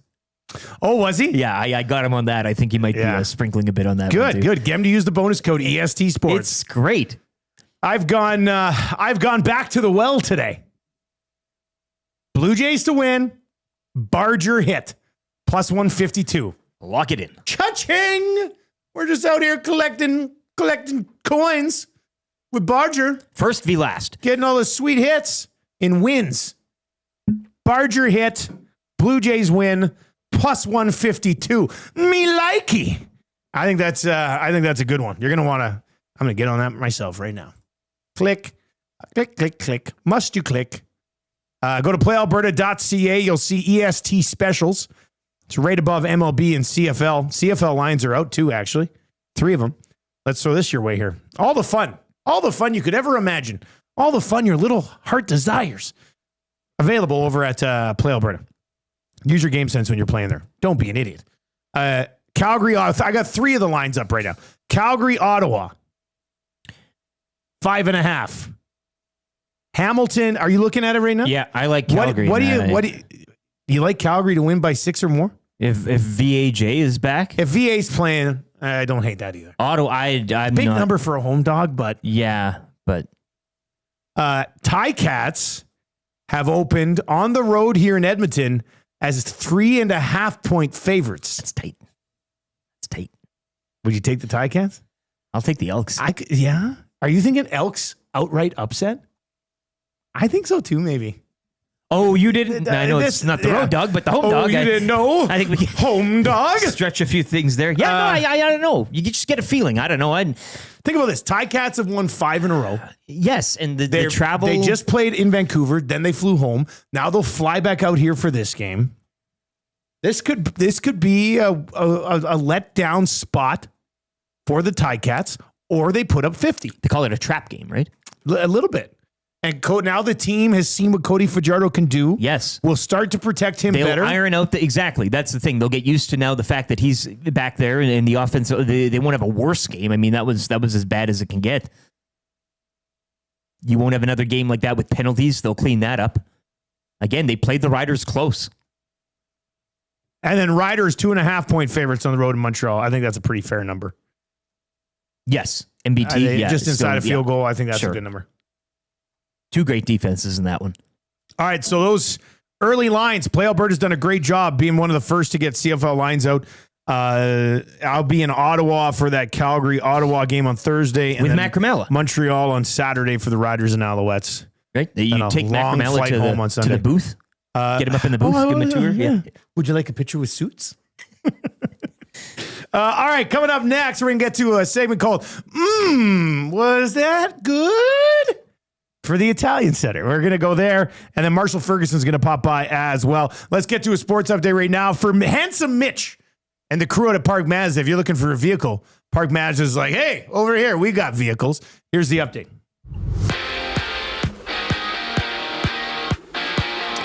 The Hamilton Tiger Cats improving to 5-2. As they come from behind in the 4th to defeat the Lions 37-33, the loss dropping BC to 3-5. The Elks, meanwhile, They're back in action Saturday afternoon when they welcome in the Hamilton Tiger Cats. Toronto Blue Jays take an L to the Tigers 10-4 as they would take 3 of 4 from Detroit over the weekend series.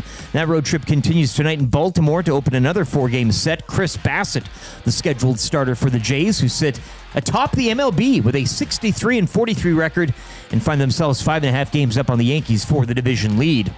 The Edmonton Riverhawks falling to 28-18 as they lose 3-2 out in Kelowna to the Falcons. Hawks are back home tomorrow night to kick off a homestand when they host Nanaimo. It is sitcom night with Gene Principe. The first 1,000 fans through the gates will get a free mini bat. Kurt Kitayama finished 23 under for a one-stroke victory at the 3M Open. Canadian Adam Svensson finished in a tie for 14th at 16 under par. Sports Update brought to you by the great staff at Park Mazda and dealer principal Mitch Lewicki. If you want a car, check out parkmazda.ca today. Hi there. If you're like me, you like to picture yourself in luxury, even though there's absolutely no way you could afford it. And if you can, well, even better. Thankfully, I picture myself in something that is luxury, but still absolutely affordable, like the all-new Mazda CX-90 from Park Mazda. With the new luxury features like facial recognition settings and quilted detail Napa leather seating, I can pretend to be comfortable with all of my proper settings activated without even touching a button. Thanks to Mitch Lewicki and the great staff at Park Mazda. I like to picture Mitch Lewicki as newborn 8-pound, 6-ounce Mitch Lewicki. You can picture grown-up Mitch, or teenage Mitch, or bearded Mitch, or whoever you want. Park Mazda, your dealer for life in Sherwood Park off Y Road, parkmazda.ca.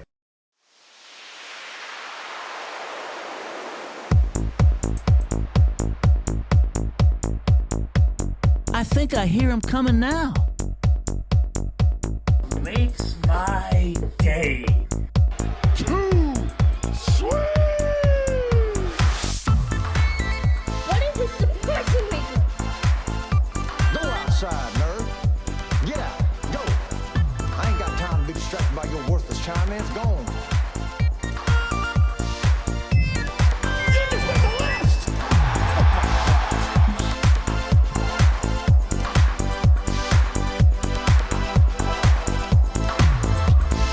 7:34, you're rolling with the AM and Nasty on our final day of existence at this office.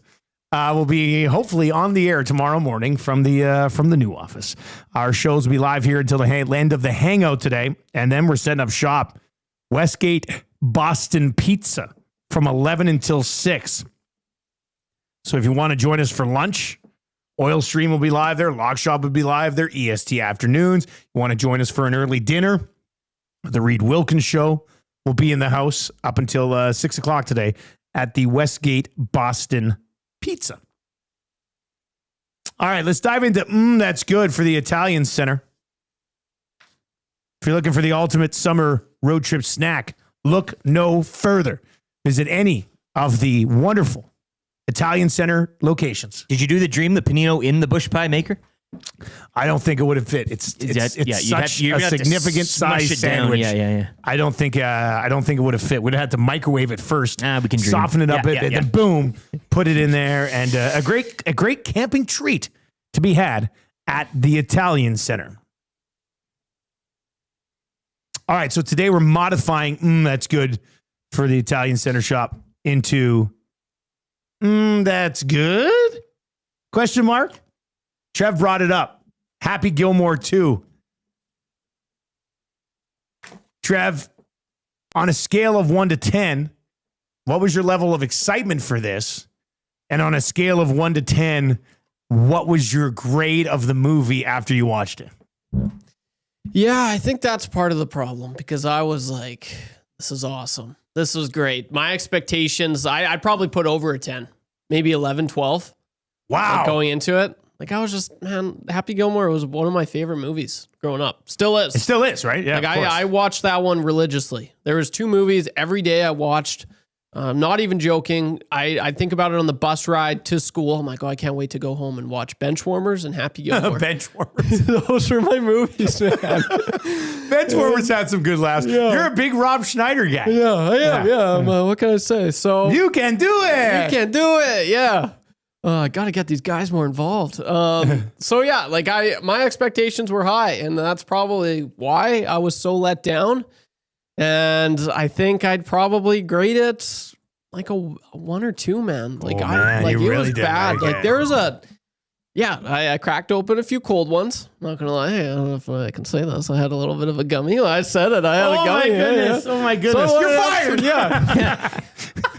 I wanted to have some fun, man. And so I'm like, oh, this is great. Like I remember talking about it, months before. I'm like, the trailer's out. This is gonna be awesome. And I liked the trailer. And the trailer actually did look pretty good. It did. So misleading in so many ways. So when I sat down, like, I'm not gonna have any spoilers, but man, I just was so disappointed. I think the storyline was bland. Like, I thought I was stunned right off the top. Yeah, when like, they showed what just happened, all of a I was sudden, like, "Come on, really? That's what we're doing?" Yeah. And Adam Sandler, like, I know people are, well, it's goofy. It's like, yeah, I know he's goofy. I know his movies. But that's just all that reminded me of. That's just Netflix, man. Like, that did not seem like a movie. That seemed just like a special to honor the first one. And as evident was every other scene, there was a flashback to and I couldn't stand that, man. Like you got to know that people, they'll get all the references. You don't need to have a flashback every freaking scene, man. So the storyline was silly. Like this new, what was the new golf league coming in? That was so part, gimmicky. That part lost me. No, that at the end. Dude, that was too over the top. That's how they win. Like that's what they're doing. The final. That is nothing. What's so cool about Happy Gilmore is how he putted off. Okay, Happy's place, and Chubbs. It was a legitimate golf movie the first time, right? Yeah, it was. Yeah. And Chubbs, like he took him to the clown. Oh, that goddamn clown! Yeah. He's learning how to putt, and he's looking at how to get around obstacles, and then it tied in perfectly with his final putt. But you just all this, it lost me there, man. I thought that was brutal, but I think I had one laugh. That was it when he goes to tee up with those like new people or like that threesome. Even those guys annoyed me though. Yeah, and like those were tough. And then he goes up. He's like in his first swing, he just completely misses it and just falls. I was like, okay, that was kind of funny. Well, that was it, man. I thought it was brutal. I really do. I didn't hate it as much as you hated it, but it wasn't a good movie. No, like there was some laughs. The villain that guy was an idiot. Oh, that was so stupid. That guy was an idiot. It seemed more like other Adam Sandler movies than a Happy Gilmore movie. Yes, you know what I mean. Like yeah. I think it got too carried away. I didn't like how they started it and took it in the direction that they did. I don't want to spoil it for anybody, but I thought that was kind of a weird way to go about it. I mean, obviously they want him to be down in the dumps, and I guess that's a way to do it. But I thought the best parts of this thing were John Daly, who was in it way more than I thought was going to be in it, and then the actual golfers, the real golfers who were in this movie. I thought it was funny seeing them try to be funny. Yeah. And seeing that's where it lost me because like I should be laughing with them, but I was laughing at them. Like I thought their acting was terrible. Like I didn't need Travis Kelce in this movie. No, I didn't need and that's the thing. Like the I'll cameos. say it. Sorry. I didn't need Travis Kelce in this movie. And that's another thing. Like way too many cameos. Like it just seemed like they were trying to let's get everyone involved and make this an experience and not an original movie. They're just, I don't know. And like the big thing, lastly, I'll just finish with this. It's been over 25 years, I think. What was it, 97 or 93 when it came out? And I thought, with certain movies, you get scripts and they look at them and they, a lot of actors be like, no, we turn it down. I don't like it. So I was like, you know what? After I thought that's why it was like, this is going to be an unreal script and it was just going to check off all the boxes. And the script, it wasn't good. Man. Yeah, the storyline was hip thing and like it looked so bad. Spoiler alert. Yeah, sorry, man. The hip thing was terrible, man. I think I probably would have rather just seen Gilmore and Shooter go at it on a seniors tour. Yes. Or they had kids or something and the kids went at it. And they were the caddies or something. I had some laughs. I'm glad I watched it. It will not be one I put on again, I don't think. I would rather it not exist than exist, I guess. Yeah, me too. But there was a few laughs in it. Like, spoiler alert, cuts to one of his happy places, and Rob Schneider's there, and Schneider drops the, "You can do it!" Like, it's all that. Steve Buscemi's in it. I like Buscemi. He always pops up in his movies, too. Yeah. So he got a lot of the familiar faces in there. But overall, I was disappointed in it. Two men. 780-218-9999. 780-218-9999. It is Adam Sandler night Wednesday at Remax between the Riverhawks and Nanaimo Night. They're doing an Adam Sandler night? Yeah. Pre-planned. Makes sense, I guess. Post-game dodgeball fight if you're... Post-game dodgeball fight? Yeah. He wasn't in dodgeball. No, yeah, I don't. I mean, nobody's going to complain about a good dodgeball fight. Just, that's a weird thing to wrap. Combining, yeah. Yeah. Billy Madison trivia. Waterboy-inspired jug toss challenges. Okay, I like that. And an Adam Sandler lookalike contest. Where'd you do? Deaky Sparks says, Happy Gilmore wearing work boots and a Bruins jersey, crow hopping on every swing is legit golf movie. Guy shouldn't even be allowed on the golf course. But a sequel is never going to be a 12 out of 10. Had way too many expectations, but yeah, it could have been better. It was a cash grab. I knew it going in. Released to Netflix. Kind of expected it. I mean, but Happy Gilmore wearing boots and a Bruins jersey is a million times more realistic than anything that happened in the second movie.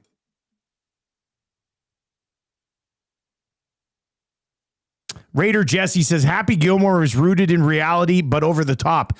Happy Gilmore 2 was over the top ridiculousness. Like most of the slop that Sandler puts out, it wasn't good. I didn't hate it. It was a C+. I'll never watch it again. The subtle moments were good, but the whole league, etc. Blah. Beaumont Dusty says the cameos were awesome. Guys, I thought the movie was a combination of PGA versus Live, with it being an Adam Sandler movie. Well, I almost thought it was PGA versus what's the one that's indoors now? That's more shticky than Live. God, what's the name of it? What's it's a golf? I bet on it a ton this year. I can't remember the name. TGL. Oh yeah, TGL. I forgot the golf league. that too. Yeah, I thought it was more of a shot at TGL than Live. Jeffy says your first problem is having any expectations for an Adam Sandler movies these days. What was the best? Like, what was Adam Sandler's last banger? I'm trying to think. I mean, thought I saw one that I like. Oh, you know what I liked? I liked his Uncut Gems. No, the one came after that. Hustle. Oh, the basketball movie. One. That was actually that was good. That was a really good movie. I agree. I'm trying to think. When was the last time he threw at a comedy that I was like, oh my god, that was I really like Adam Sandler, but comedies have taken a hit in general recently. But let's see here. Happy Gilmore 2. See, I haven't seen any of these other ones like Hoobie Halloween. I didn't see Murder Mystery. Oh, I liked him as the voice in Leo. My kids and I watched that a little bit. But if you haven't seen Hustle, he was actually awesome in that one. Hustle was a good movie. Uncut Gems was good as well. So he's kind of banged out more on the Spaceman. Oh yeah, I didn't see that one. Is that a Netflix special too? Okay, like, is that Did you watch it? Yeah, I think, but I don't remember. Is he in space and he goes? Whoa! It did have to do with space. Yeah, he was. Spoiler alert again. But was he in space? I don't know. He must have been. I watched it, but I like didn't. There's no a spider on his spaceship. Became his buddy. Yeah, it was all right. Was Rob Schneider in it when he's in outer space? He's like, I don't know if I'm going to get home, and he looks out and Schneider's floating by in a suit. Voiced the spider. You can do it. All right, we got 3 questions too many. Kind of easy trivia coming up as well. And Marshall Ferguson, one of the voices for CFL on TSN, is going to join us. Look, he's in the wilderness again. He's always man in motion. Might be on a walk here. Let's find. So we had Jeff Hamilton on just after 7:00. He surprised us with the fact that he went and saw the new "I Know What You Did Last Summer" movie, and there was a young couple making out like crazy at the theater. Let's find out if anything crazy happened to Marshall over the weekend. Marsh, what's up, buddy? People are still doing that? I guess. Totally blew me away. I was not expecting him to tell that story and at today. Yankees and Phillies games, apparently. But I heard something about that too. You have to look that up too. Well, yeah, that's amazing. I had no idea people were still doing that. That is a throwback to the early 2000s, if nothing else. But that did make me happy. That's going to make me laugh for the rest of the day. I will say as well, two things here off the top, guys. First and foremost, I don't often join a show where I'm the second most popular Marshall that's on the broadcast. So I did see the top 5 or top 10 list that your son was doing though, and he crushed that. So I feel completely naked and unprepared because I didn't bring any lists. And then the other thing is, Dusty, I saw your video yesterday about moving and everything you guys have going on. Yeah. I just wanted to say this on the front end, like. I launched Canadian Football Perspective because we were part of TSN Radio in Hamilton when it went down. And it was like, what do we do, right? We tried to get like a digital sports talk entity that was football centric off the ground. And we did. And it's kind of become just like a casual outlet for me to be able to do it.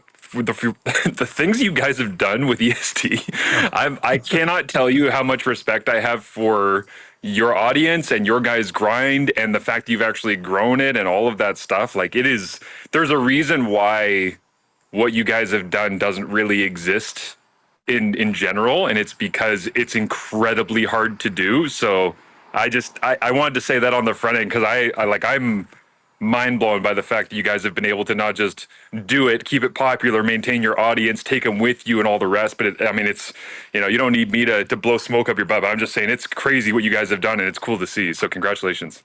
All right. Well, thanks for joining us, Marsh. We'll catch up again next week. Yeah, no, man, we appreciate that. It's been a good couple years, and who knows? We'll see where it continues to go.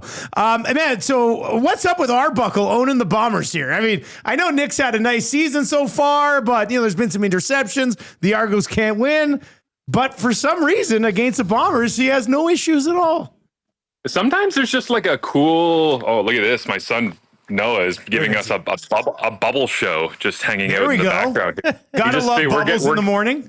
We're getting loaded up to go camping, and once we're done off the call, so he's over here just creating mayhem at this point with the bubble machine. So, but no, it's yeah. I mean, sometimes it's just a matchup thing, right? Like some quarterbacks like playing against certain coordinators. You can take the jerseys and the helmets off, and sometimes it's just a matchup thing. I think for Arbuckle, it's a bit of a funny one because I don't necessarily know if what Winnipeg asks him to do leans directly into his strengths and his skill set, but he just kind of plays at a higher level. He's slightly more accurate. His deep ball's a little bit more aggressive. Like I watched yesterday, I catching up on some of my tracking stuff. So I went back and watched like 300 snaps of Argos offense yesterday just to get all the info. First thought is DeMonte Coxey probably has saved their season more than anything else. Because Kevin Mattel is great, but there's a lot of underneath stuff. It's like Coxey's the one who's actually moving the sticks and giving them the explosives that create big plays. And then it's like, but Arbuckle, at one point, I think in the Ottawa game, I want to say like week 4, week 5, somewhere in there at the start of July, he was leading the CFL in completions of 30 plus yards. And I've called enough Argonauts games to be like, that doesn't make any sense because he doesn't have a very strong arm at this point in his career. He's not throwing, he's not Chad. He's not ripping it 50, 60 yards down the field kind of thing. But then you watch back all the snaps and you realize that in general, he just has a great mastery of what they're asking him to do offensively with Ryan Dinwiddie. And sometimes, and this is what's frustrating for me watching Argos games right now and calling them is like, sometimes that looks like an offense that is not worthy of high school because it's so disorganized and chaotic. And it's like your most outstanding offensive lineman and Ryan Hunter's taking penalties. And then there's so many injuries that it's like the ball is rolling back and it's like the running back is running into the quarterback. And sometimes it just looks like, do they know what they're doing? And then the next drive they come out and they drive 110 yards over 5 minutes on like an 18-play drive. And all of a sudden it's like, that was a perfectly executed drive. Like the way they started the game against Winnipeg with the double pass to Janarian Grant and then going down the field and the double move. And it's like, Dinwiddie scripted a bunch of that stuff and just hit home run after home run. But then again, they come back and it's like it starts to drizzle and they look like they have no idea what they're doing. So Toronto's a very confusing team to analyze, I would say, at this point. But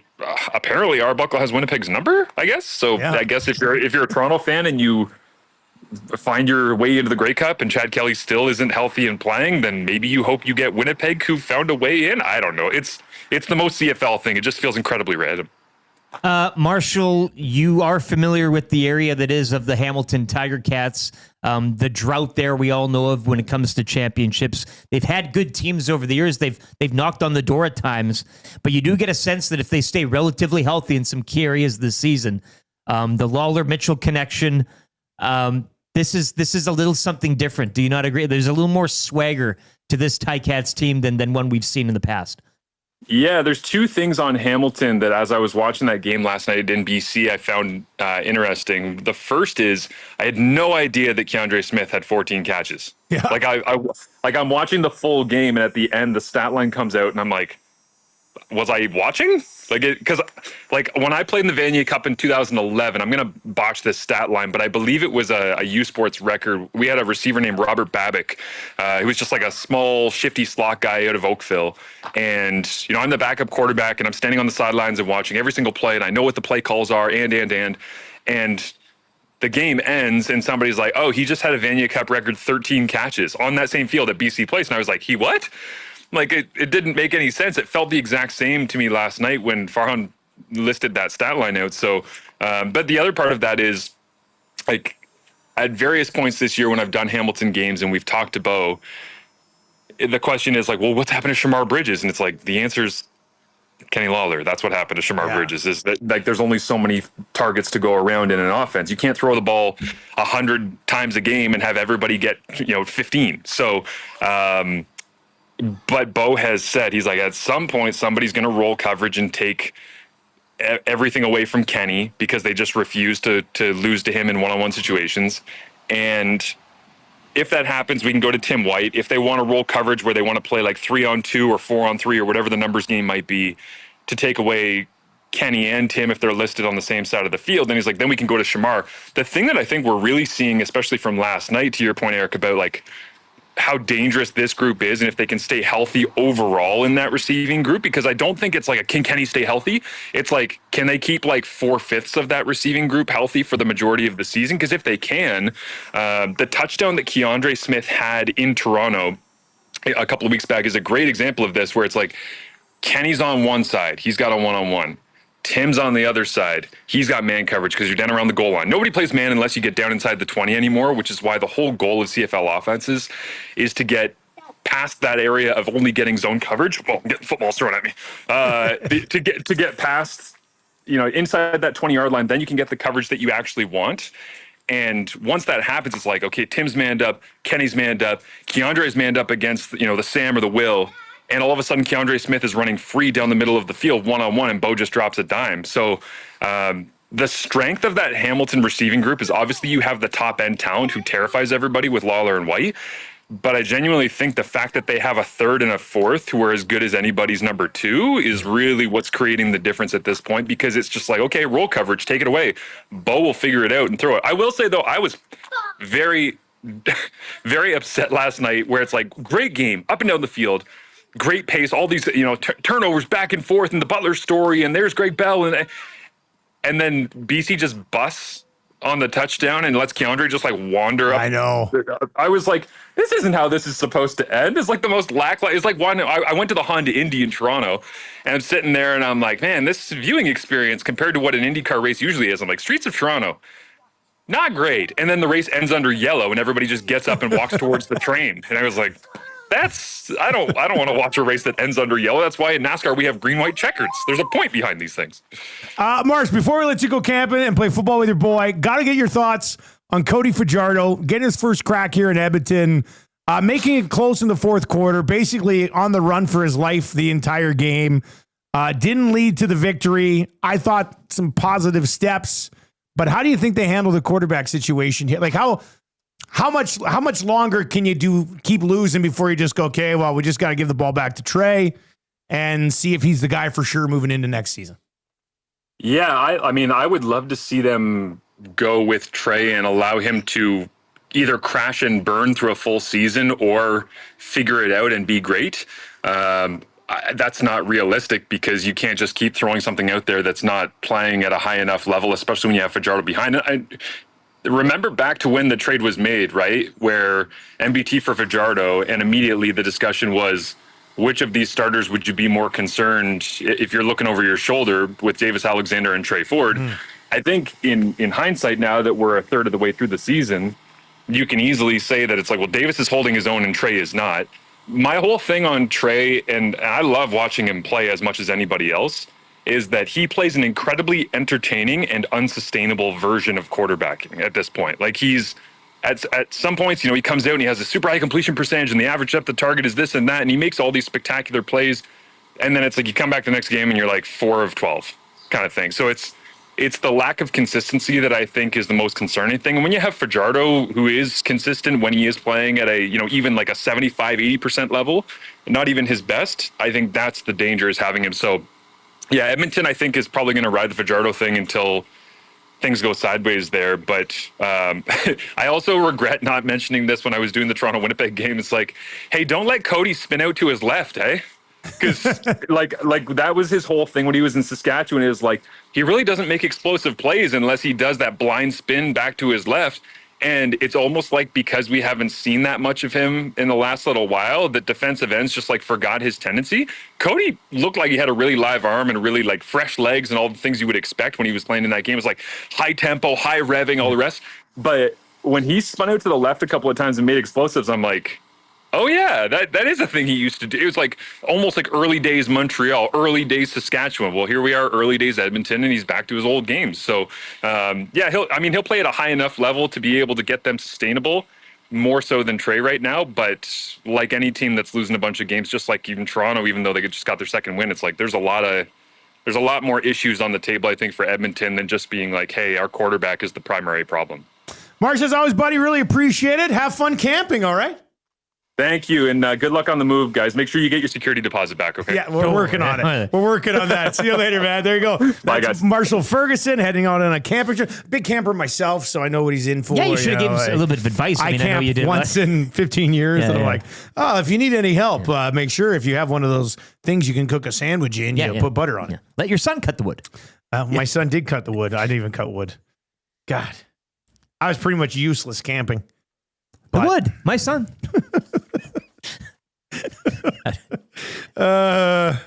Yeah. All right, 780-218-9999. If you're watching over on YouTube today, hammer the thumbs up for us. So tomorrow you'll be excited. Like when we launch at the new place. We're gonna have a new background, new color for the background, and we'll have a TV that'll be on the wall. We'll probably have a bit of a larger desk because we'll be able to fit the fourth panel in. Yeah. So we'll be a little bit further apart. I'll be like, Eric, how are you over there on the desk? Bullhorn, No, so it should be, it'll be a little bit of a different look, a little bit of a different feel, but that's how it should be when you move into a new office. So we're looking forward to that. Our landlord here, though, she's been interesting since we've brought a lot of leaving. We've brought a lot of vibe to the building. Yeah, we've brought a lot of she called me last week on Tuesday and was like, "Hey, just wanted to see if you guys could be quiet." Are you serious? Yeah, and I was like, "Wait a second." I said, "Wait, we've been here for 23 months. Nobody's ever once said that we had to be quiet. And we've actually been louder. Like the summer, people are off. Like it's kind of it was really weird." She's like, "Yeah, the psychologist said it was loud." I was just like, well, I mean, when we should complain when her alarm's going off in the morning while we're trying to do a show. Hey, like it goes both ways, does it not? It kind of does. Clean your bathroom. I mean, empty we could have gripes coming out of we could have a lot of gripes. We don't. Yeah, I know. We put a lock on the door. Yeah, I think we've done money back for that, please. We've actually upgraded this spot since we came Absolutely. here. So, yeah. Little noise. Come join the party. So it was really weird last. I almost wanted to be like, now you're calling us? It's been very quiet over the past couple weeks. I said we're moving out in 3 days. Like, why would you call us now to tell be quiet? It was I don't know. It's kind of strange. It was really weird. I don't think we're getting back our. I don't think we're getting back our. It's BS. Our damage deposit, but maybe not all. But we should get. We should get some. I mean, we're painting the walls. When we moved in here, they hadn't been painted. I'm walking on the grass. You're going to walk on the grass today? You're not supposed to walk on the grass? Well, big deal. I walked on the grass. No, you didn't. Maybe. Oh, man. It's the last day here. She's going to hate you. Oh. Yeah. Get in line. Anyway, she was awesome. We didn't even talk to her for like 22 months. And then, she's But again, we could have raised something, but we didn't. I mean, it's true. Anyway. I mean, that bathroom. I tell you. Penner's Pancake says, the studio change reminds me of Trailer Park Boys going from a handheld camera in season 6 to Steadicam in season 7. Yeah. I never thought of that comparison, but I like it. All right, who's going to play Kind of Easy Trivia on the last day in the old office? Hey? Be somebody. Yeah, step up. This will be a memorable one. 780-218-9999. We've got a gift certificate to Mr. Mike's where Platterpalooza is on now. And from what I've heard, it goes all summer long. But if you want to play Kind of Easy Trivia, text Trev right now, 780-218-9999, 780-218-9999. Text Trev, let him know you want to play. Be somebody today. Win that gift certificate. Be a hero. If you've got children, you can say, Daddy won the gift certificate the very last day at the old office. And you remember that for the rest of your life. So 780-218-9999. 3 questions too many. Kind of Easy Trivia. We'll check in on the voting for the 4th and final spot in the Blue Line region of the Oilers' all-time whipping boy bracket. We will get into that as we work our way through hour number 3 here as well. Let's get to a sports update right now for the fine folks at Windsor Plywood Leduc.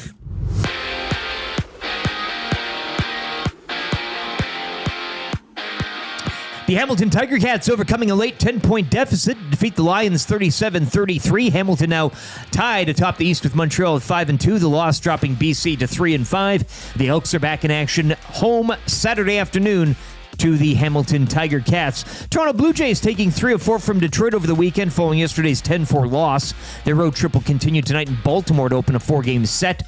Chris Bassett scheduled to start.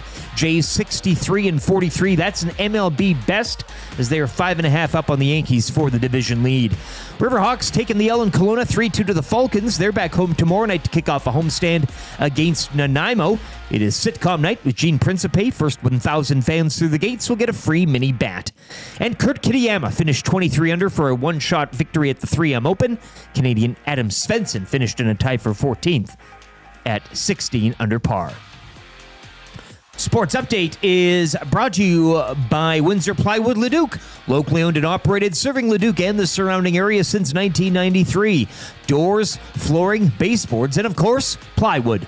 Go see the knowledgeable staff at Windsor Plywood Leduc.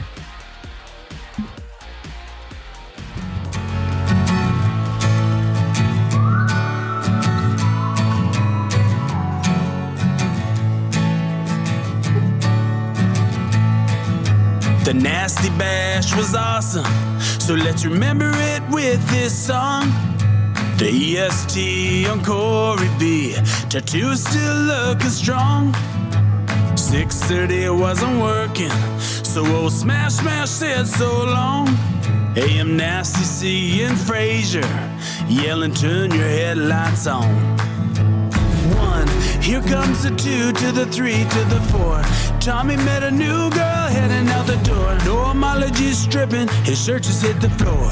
Oh my, good lord. Someone poured me birdie booze on a shot ski. Now you know Reed Wilkins was a mystery. X-Ray J's pants got a little pissy. Everybody at the bash was a nasty. Everybody at the bash was a nasty. Everybody at the bash was a nasty. 6 o'clockers right and left, let me pour it on your head. Moment we won't soon forget. Hey Norm, Fergie's backpacks let us in. Made the last table again, rode it out till 2 a.m. Oh Lord. 1, here comes the 2 to the 3 to the 4. Tommy met a new girl heading out the door. Normology stripping, his shirt just hit the floor. Oh my, good lord. Someone poured me birdie booze on a shot ski.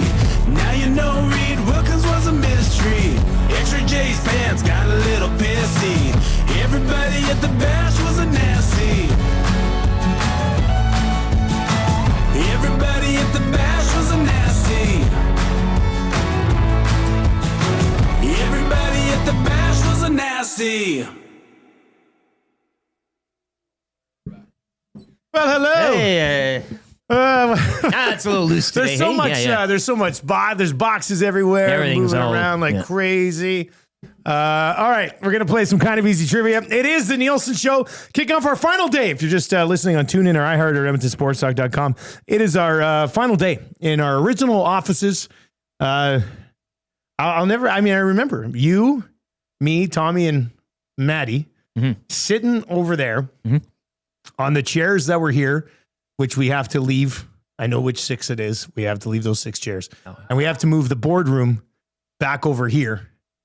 Or the boardroom table back into this office. That's such BS. She's like, can you move the boardroom table back over here? It's all over the place we moved in. Like, this place to- wasn't like a picture of health, really. It wasn't Anyway. Move. Do the chairs need to be in a certain spot But it has to be placed back around the table. Oh, for crying out loud.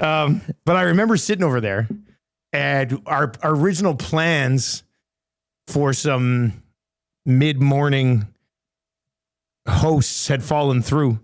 And we were sitting there and we're like, what are we gonna do between 9 and 11? And we're sitting there, we're like, well, we could just do something like this, where we're just sitting around talking about sports. Hanging out. And then boom, hangout happened.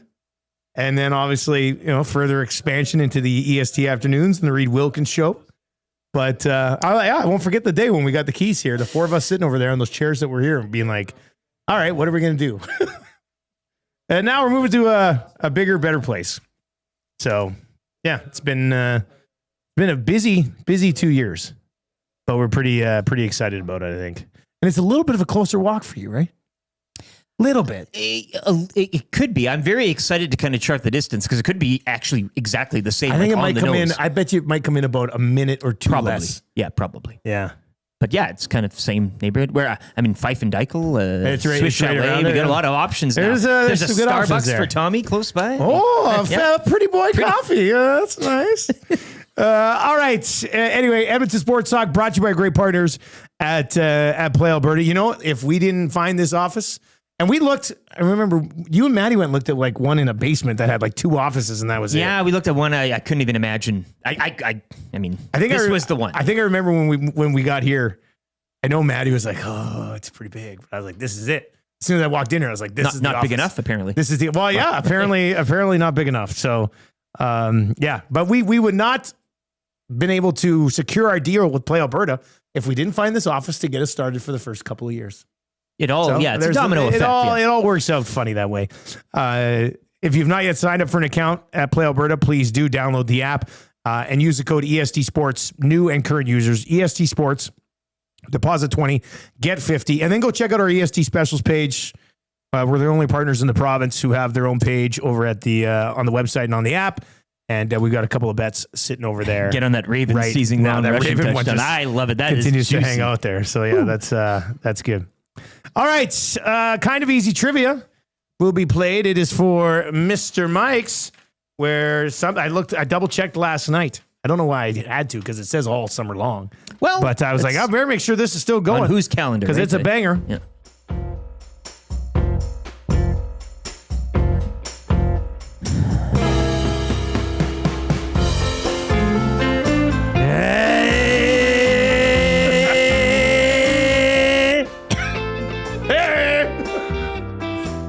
Well, you okay? Mr. Mike's is turn up the sizzle this summer with Platypalooza. From barbecue hit platters to coast combos with lobsters and prawns. It's big flavor all summer long. Plus, enter for your shot at sizzling summer prizes. Getting to Mr. Mike's Platypalooza's on. Mr. Mike's, eat locally, enjoy casually. I had a cigar over the weekend, so. Yeah. Where did you smoke a cig? In my garage. Oh, Friday cigar night in the after the garage. football game, yeah. Oh, wow. A little a rum-dipped Colt. Oh, wow. Delicious. That does sound nice. Just as a treat for Papa. By yourself? Yeah. Did you have to By just me. went out and had Yeah. a rum cigar. Well, I like that. All right, who's playing kind of easy trivia on the final day? Yeah, Trev, at who's the playing? old Who office. do you got? We've got. I mean, you guys know who we got. I know who Did you you got. do I it? heard. This I heard is Did you do it? Wheels Oh my god. or a Teef. you. Dion. What was his name again? Marcel. Marcel. Marcel. What a name. and- What was the other one? There was the other one you got me with. Marcel. I think Jeremy? Marcel. I got it. I got. Oh yeah, Jeremy. Jeremy, And there's a Marcel. Jeremy, yeah. Jeremy and Marcel. All right, let's go to Atif. Atif, you ready to play, buddy? I am, and happy moving day, EST. Well, thanks, Atif. Hey, are you coming to the Nasty Bash? I'm hoping to get an invite, definitely. Oh, yeah, because you're not a member. Not even a member. By the way, I do think, what did Maddie say? Tuesday. It's going to open up to normies Officially. like Atif. Yeah. All right. Okay. So be ready for that, Atif. We'll give you some more information tomorrow on the show. Here we go. We will start the ticker after read the first question. Good luck, buddy. All right. All right. Did the Elks win on Friday night? No. What position does Cody Fajardo play? Quarterback. What team does Bo Levi Mitchell play for? Hamilton. True or false? The Blue Jays have the best winning percentage in baseball. Darn rights they do. What's the name of the local baseball team that plays at Remax Field? The Edmonton Riverhawks. Got it. He got it.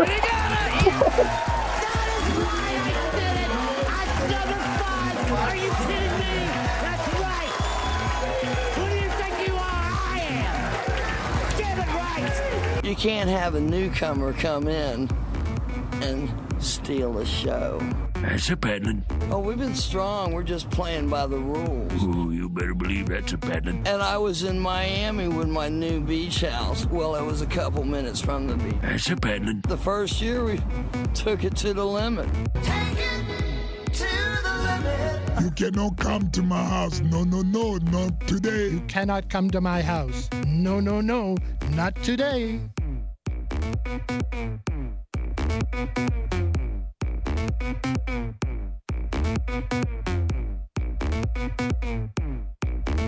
All right, there you go, Atif.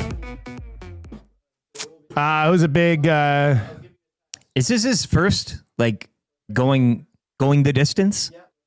Like 5 for 5? Yeah. Yeah, he didn't screw up. Like he actually people want the moving sounded song like he now. did. Well, The no, Atif so there's no Atif Musa, but I did Not go. yet. So on the AI thing, I can type in what I want the song to be titled, and it can do random lyrics for us. Yeah, and put Atif-esque, and it'll kind of have a few words. I just said our business is moving to a new office, and then what type of rap? What do we want? Let's just use this. Let's use female voice or male voice. You pick. Do we have a duet? I don't think you could. Well, you know what? No, I don't think I can. Let's use Wayne because that was Gretzky's name. Yeah. What type of song would you want us to? Wayne Newton. What should moving be? Some sort of a R&B, rock, disco, funk. Is there like an old timey show tunes type of thing? Where, like a lot of piano? Let's see here. Not classical. Well, that might be kind of something off the cuff, like nothing too. What about a ballad? You know? A ballad would be cool. Want to do a ballad? It's a story. I'll do type of- ballad and swing music. Oh, and baby. are we happy? Are we energetic? Are we sad? What are we? What are we about the move? Optimistic. We'll say we're energetic about Sure. the move. All right. Let's waste 2 of our credits on this song and see what happens. This will be our moving song. I'm getting a look at the lyrics that it just gave us, and doesn't necessarily rhyme too well. But yeah, here, Montenegro's got it ragtime. Let's see here. This is it.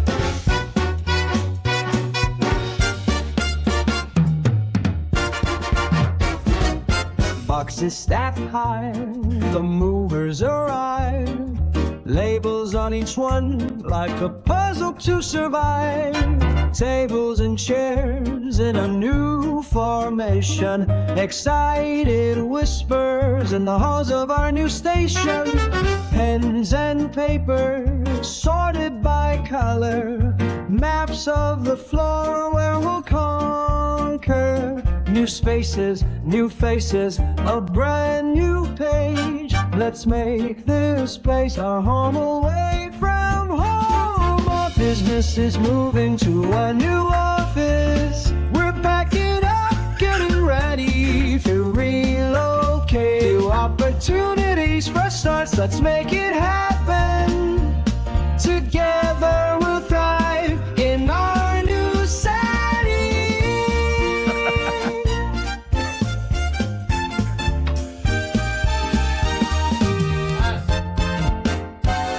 Boxes unpacked, The room feels alive. Coffee machines now part of the drive. Meetings in the atrium. Under the glass dome. What? New friends, new challenges, a brand new home. Wow, how about that? Little shout out to the Sunwapta building there. Hey. Jeez, yeah. But you know what's crazy? I think you put that song over a montage of us like moving. Yeah, like moving. that, Moving to our new home. What's weird is that in the first verse it says excited whispers in the halls of our new station. But I never said we were a station. Oh, that AI does it again, hey? That creeps me out. It's listening. That creeps me out. Another true credits well spent. That was the first version. There's a second one. Let's just see what the second. Let's and see. one and a two.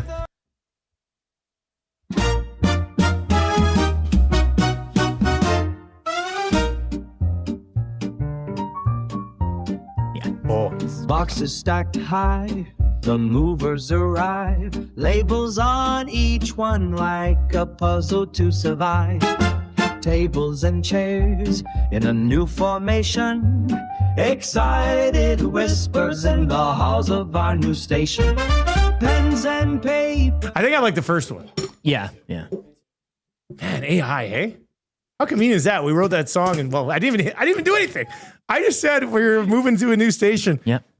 And okay, let me favorite this one. Bomb Squad, you're out of a job. Well, I would say, give me a topic to write a song about. What about Happy Gilmore 2 sucking? Yeah. Let's see what it does with that. Happy Gilmore 2, the movie sucked. Let's see what happens with this one.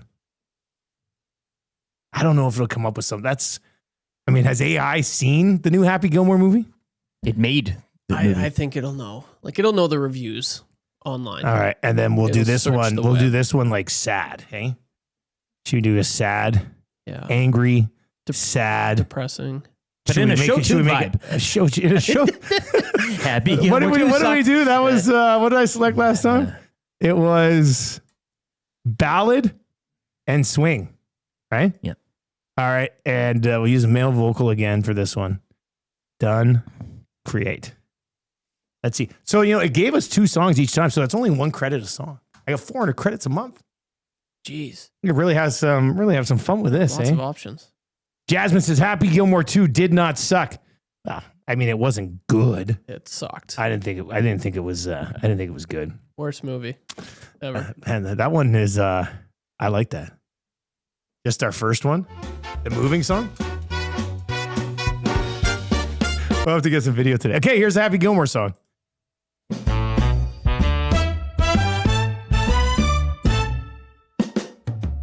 I watched Happy Gilmore 2, felt so blue.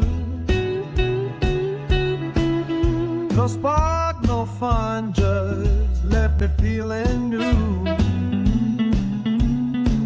The jokes were flat, the story lost its luster. Characters didn't feel like they mattered. Oh my God. All right. We got to get into 3 questions too many today here. We can take that. You know what though? AI wins again as the moving song is pretty good. That'll be your sound of the AI day wins. Yep. All the time. Yeah. No, well done. We are so done. It really is. 70 to 80% of jobs done. See you later. Done. But at least we can make hilarious songs on the spot. All right, let's get into 3 questions too many for the great staff at Park Mazda. Lieutenant Eric, do you have a liner for this segment today? Yes, 3 questions too many, as mentioned, brought to you by the great staff at Park Mazda and dealer principal Mitch Lewicki, where you can have your AI, but he's kind of disturbed at the lack of the Troy Tulowitzki home run song play this morning. Park Mazda, your dealer for life. I did forget to mention, Friday morning, Will Fraser was in. We were talking about the Red Hot Jays. We were talking about the home run songs. And I said, Will, the Tulo home run song. The Tulo. Which he found randomly on YouTube. And you and I have been looking for it. And I said, we're never going to find it because it was a random African tune. And he found it. Will goes, allow me. It took him like 35 seconds. And he found it. Philly Lutaya. Tulo. Really? I will tee it up right now. You can hear here. Yeah. So he just tracked it down. It's 6 minutes. We played it for every return. Sounds like something you guys would do on Thursday's show. So the Tulowitzki home run song is back without the home run, and it goes on. He sings, and all that, and it's just it's well, I don't need that. That's an ad, but yeah. So it's back if you want it. Oh well, I thought I had it kicking around somewhere. The trade deadline coming up, and Tulo was an ad at that deadline at that time when the Jays were red hot and good, and so you kind of got a melding of worlds here. So Tulo.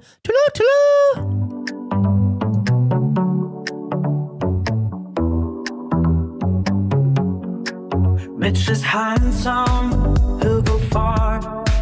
Mitch is handsome, he sells cars. As a Mitch is handsome, he'll go far. Mitch is handsome, he'll sell cars. Yeah. Banger after banger.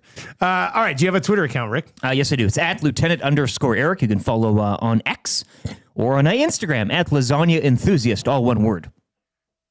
I was going to try to sneak in a quick. Yeah.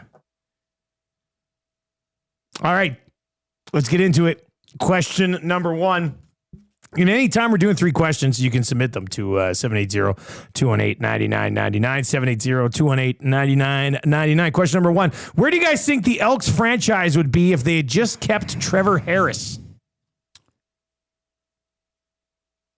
Trevor Harris was traded to Montreal for a defensive lineman.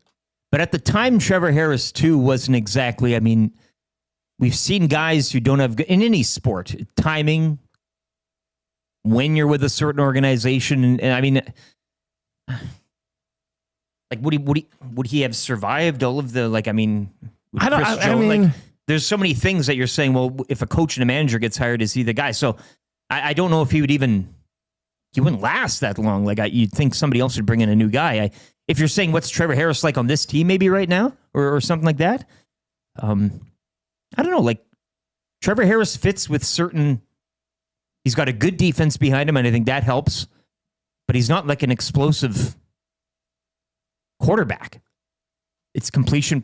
He's safe. He doesn't make mistakes. Yeah, he's one of the most accurate quarterbacks in the history of the league. But I don't think he's also somebody that you would pin the hopes of a franchise on his shoulders. I would mostly see Cody Fajardo as more of that type of guy who can take a game and kind of take it over, whereas Harris is a safe bet on a good team that can put you over the top. So, and you do remember too, nearing his exit with this franchise, he was not the most popular guy here at all either. They weren't. He was kind of wishy-washy with the fans, and I don't think a lot of people it's easy to say that now in hindsight, but I'm just looking here because what Lars says, Harris never played like that when he was here. However, this goes to the Oilers thing too, and we're talking about some players that play here, and they do so well when they leave. Yeah, but they were playing here during a time when the organization wasn't good. So it's in 2020 or in 2019 because he was in 19, then the pandemic season, and then he played briefly, I think 4 games, and then was traded. His 2019 season here in Edmonton, he played 13 games. That was it, 13 games, and had over 4,000 passing yards, which means his 18-game pace was 5,500 yards. And he only threw 6 interceptions in those 13 games. Also, only threw 16 touchdowns. But I don't know.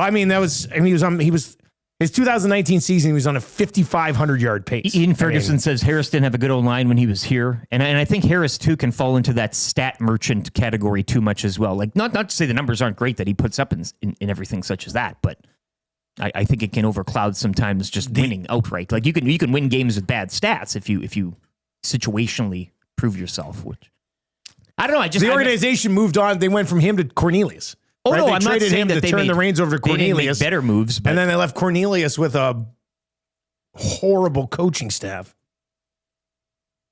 I don't know if the organization's in any bit of a different spot, but somebody texted in today and said, do you guys think Cody Fajardo is the best quarterback this team has had since Mike Riley?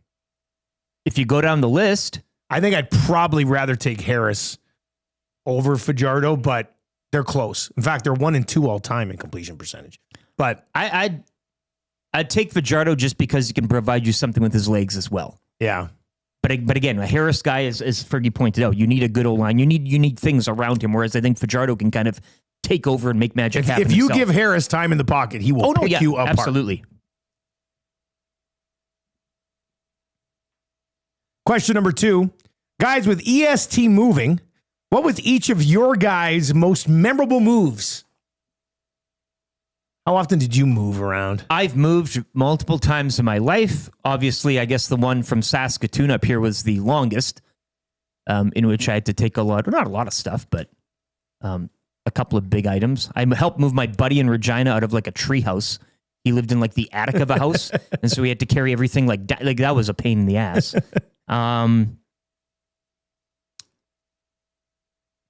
I mean, you'll have a better story. You were a mover. I delivered furniture. Well, a little bit different. You moved a mattress. My first move to High Prairie. 6 city blocks. Yeah, my first move to High Prairie was a good one because my dad and my grandpa and I, that was like my first radio job. We moved. We had my Ford Taurus packed with stuff, and then my dad's vehicle packed with stuff. And I think,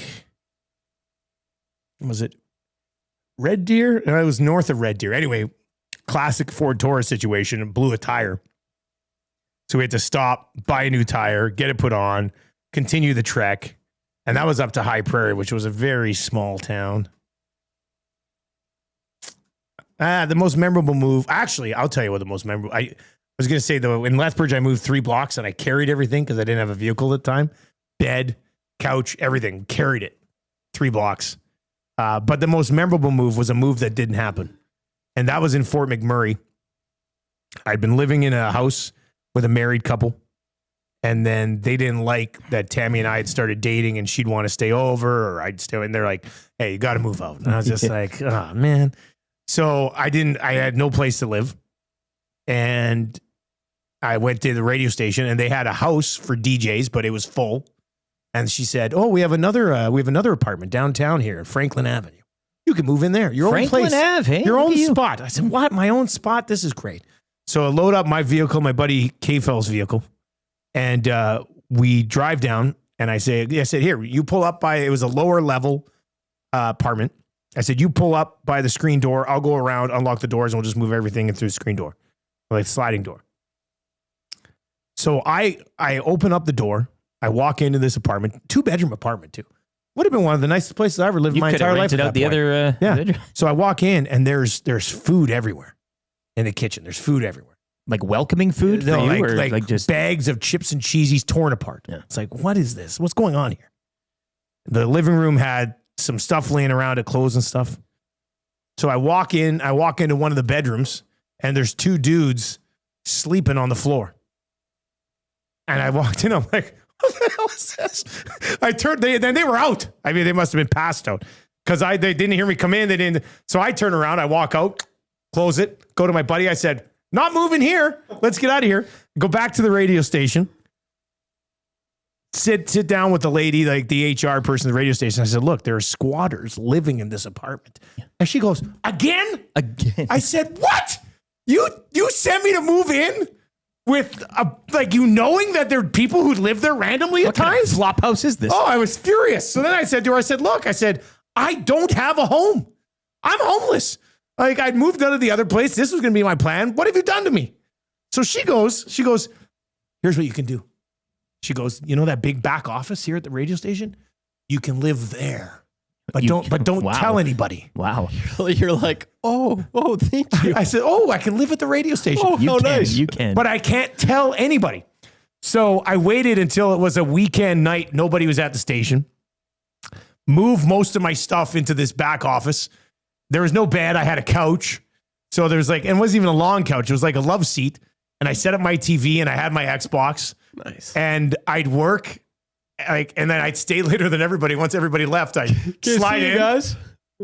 Go to sleep, go over to the boys' house to have a shower, like the radio station guys during the day. They'd be like, I couldn't tell anybody. I'd go over and be like, you guys mind if I just pop in the shower here quickly? So I just started randomly showering their place.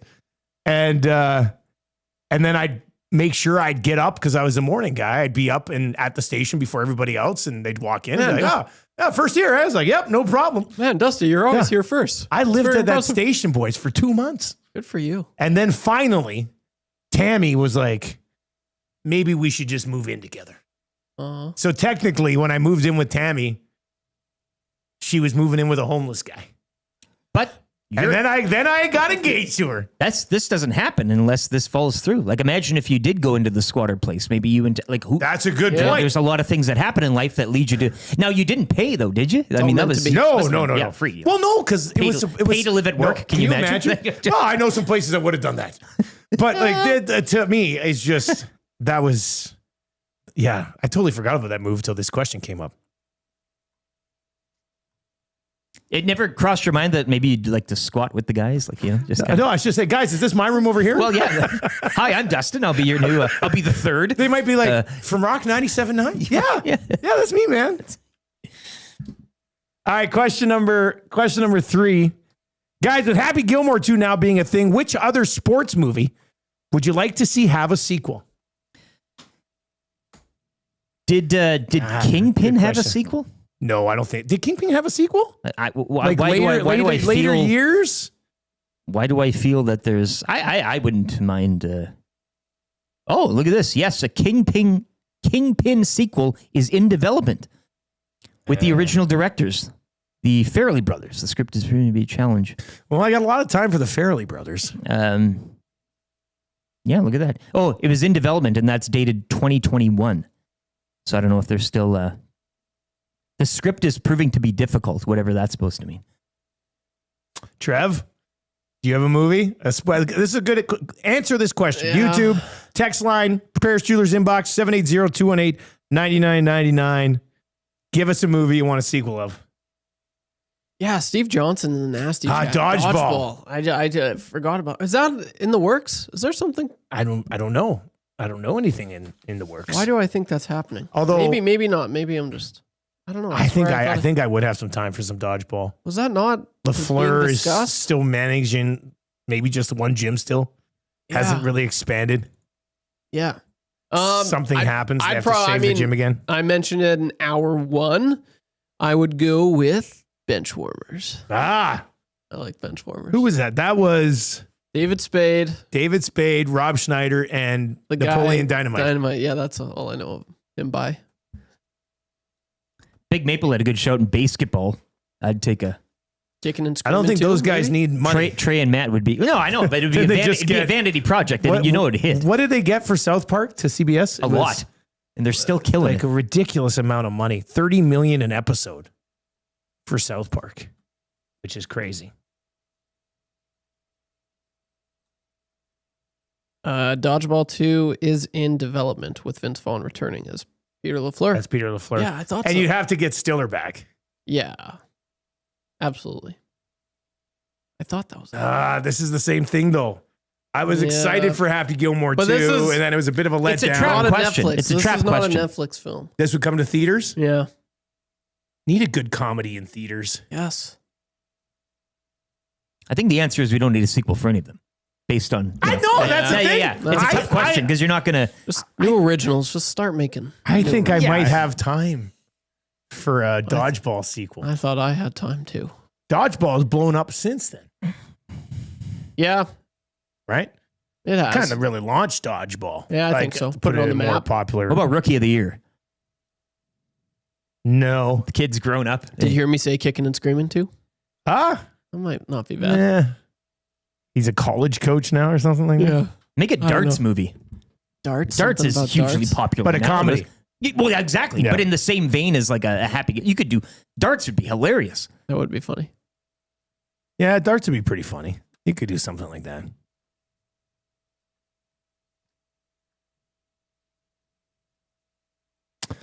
Surveyor Brett has added today into his phone, the calendar. What do they call the recorder? What do they say, the people who tracked history in Game of Thrones? Historian? I can't remember. The last day at original EST Global headquarters, first noise complaint lodged 2 days prior. Yeah. Unreal. Yeah, that's true. All right, we're going to get to an update on the other side. We're going to circle back around and check in on the Oilers' all-time whipping boy bracket. Is it going to be Bouchard who gets the final spot in the blue line region? 3 spots already taken. Bouchard is leading over on YouTube and on Twitter. Well, we'll give you an update on that. when we return. Let's get to an update for a place where it is always game day, Selly's Sports Bar and Lounge. Week 8 in the CFL wrapping up last night. The Tiger Cats overcoming a late 10-point deficit to knock off the Lions 37-33. The Elks are back on the field Saturday at home to those Ticats. Jays taking 3 of 4 from Detroit over the weekend as they would lose 10-4 to the Tigers yesterday. Their road trip continues tonight in Baltimore to open a 4-game set with the Orioles. Chris Bassett's scheduled starter as the Jays are an MLB best 63-43 and 5.5 up on the Yankees for tops in the division. Riverhawks road trip ending yesterday with a 3-2 loss in Kelowna. They're back home tomorrow night, hosting Nanaimo. It will be sitcom night with Gene Principe as the first 1,000 fans through the gates will get a free mini bat.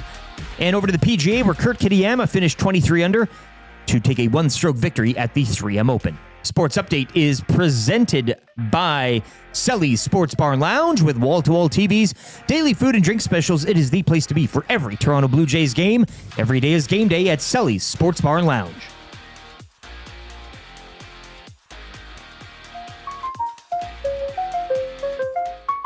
You don't need a reason to keep people pleasing. Treason, reason, cheese and sneezing. It's off season. What off season?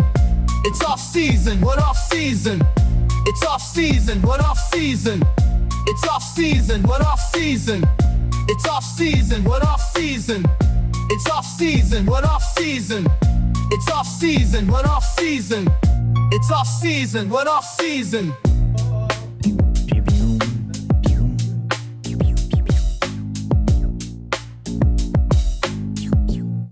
8:38. It is the Nielson Show. Thank you very much for being here today. Looks like Benny's just doing the hangout by himself today. Yeah, he's pacing. Yeah, he's ready to rock. It's just Benny on the hangout. That's it. Yeah. Everybody else is so busy. Great. Yeah. It is the Nielson Show. We're coming at you from the Popeyes Louisiana Kitchen studio today. We got the wrap for William Huff coming up. We'll go there around 8:50 today. Sound of the day, text of the day. We'll get to a few more of those. Trev, did you see somebody pointed out that Benchwarmers 2 does exist? No. Yeah. They did a Benchwarmers 2 with Chris Klein from American Pie. And I did John Lovitz. What? And then another guy who was big back in the 90s. Anyway, the guy said it sucked. But I looked it up. It was a thing. Transformers 2, Breaking Balls. You never saw it. None of the same cast. Well, does that really count? Like, how much money would Benchwarmers 1 have made that you said, oh, you know, it's going to be so successful. We can do it without the main 3 cast members and still make it work. I don't see that. That's stupid. Never mind. That looks really bad. Sorry about that, Trev. That's the guy that I don't even like on American Pie, too. I don't like him. You didn't like him? No, he was cringe. Very cringe. Oz? Yeah. Oz Striker? Oh, yeah. Hi, I'm lovely. Oh, yeah, cringe. I feel like I've already won. He was pretty lame. So cringe, man. He was the worst. Kevin's kind of annoying too. Yeah. Just give me a Stifler and a Jim and Stifler movie. Yeah. That's what we need. All right, we're gonna launch this in August, but there's a few spots to fill in the Oilers' all-time whipping boy bracket. We are going to get to management. We are going to get to forwards. We are going to get to goaltenders. We had 3 spots already secured in the blue line region. We posted this morning on Twitter and on YouTube. If you're watching on YouTube, you can vote. Boosh is running away with the YouTube vote, 58%. Much closer on Twitter, which I don't know how to read into the differences between a YouTube vote and a Twitter vote. But Bouchard's at 47.6% of the vote to join Pody, Nurse, and Schultz, as we will try to determine one defenseman who's the most criticized Oiler ever. That player will move into the Final 4. A goalie will be in the Final 4. A forward will be in the Final 4. And a member of management/coaching will be in the Final 4. I think it might end up being Pody, Horkoff, Stuart Skinner, and Chiarelli as the Final 4. But I know a lot of people say Kevin Lowe will not lose a vote when if we throw him into the management region. So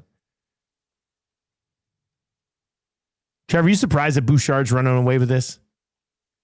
Not at all. Not even a little bit. I thought Petrie might give him a bit of more of a push, but does not appear to be the case. It was situational. Like everyone on that team kind of sucked. Like what did you expect? You know, and then you put him on a good team. It's no surprise he has his best year is on that good team. So like he wasn't. He needed help, right? And he got that help in Montreal. There wasn't. I'm not surprised at all.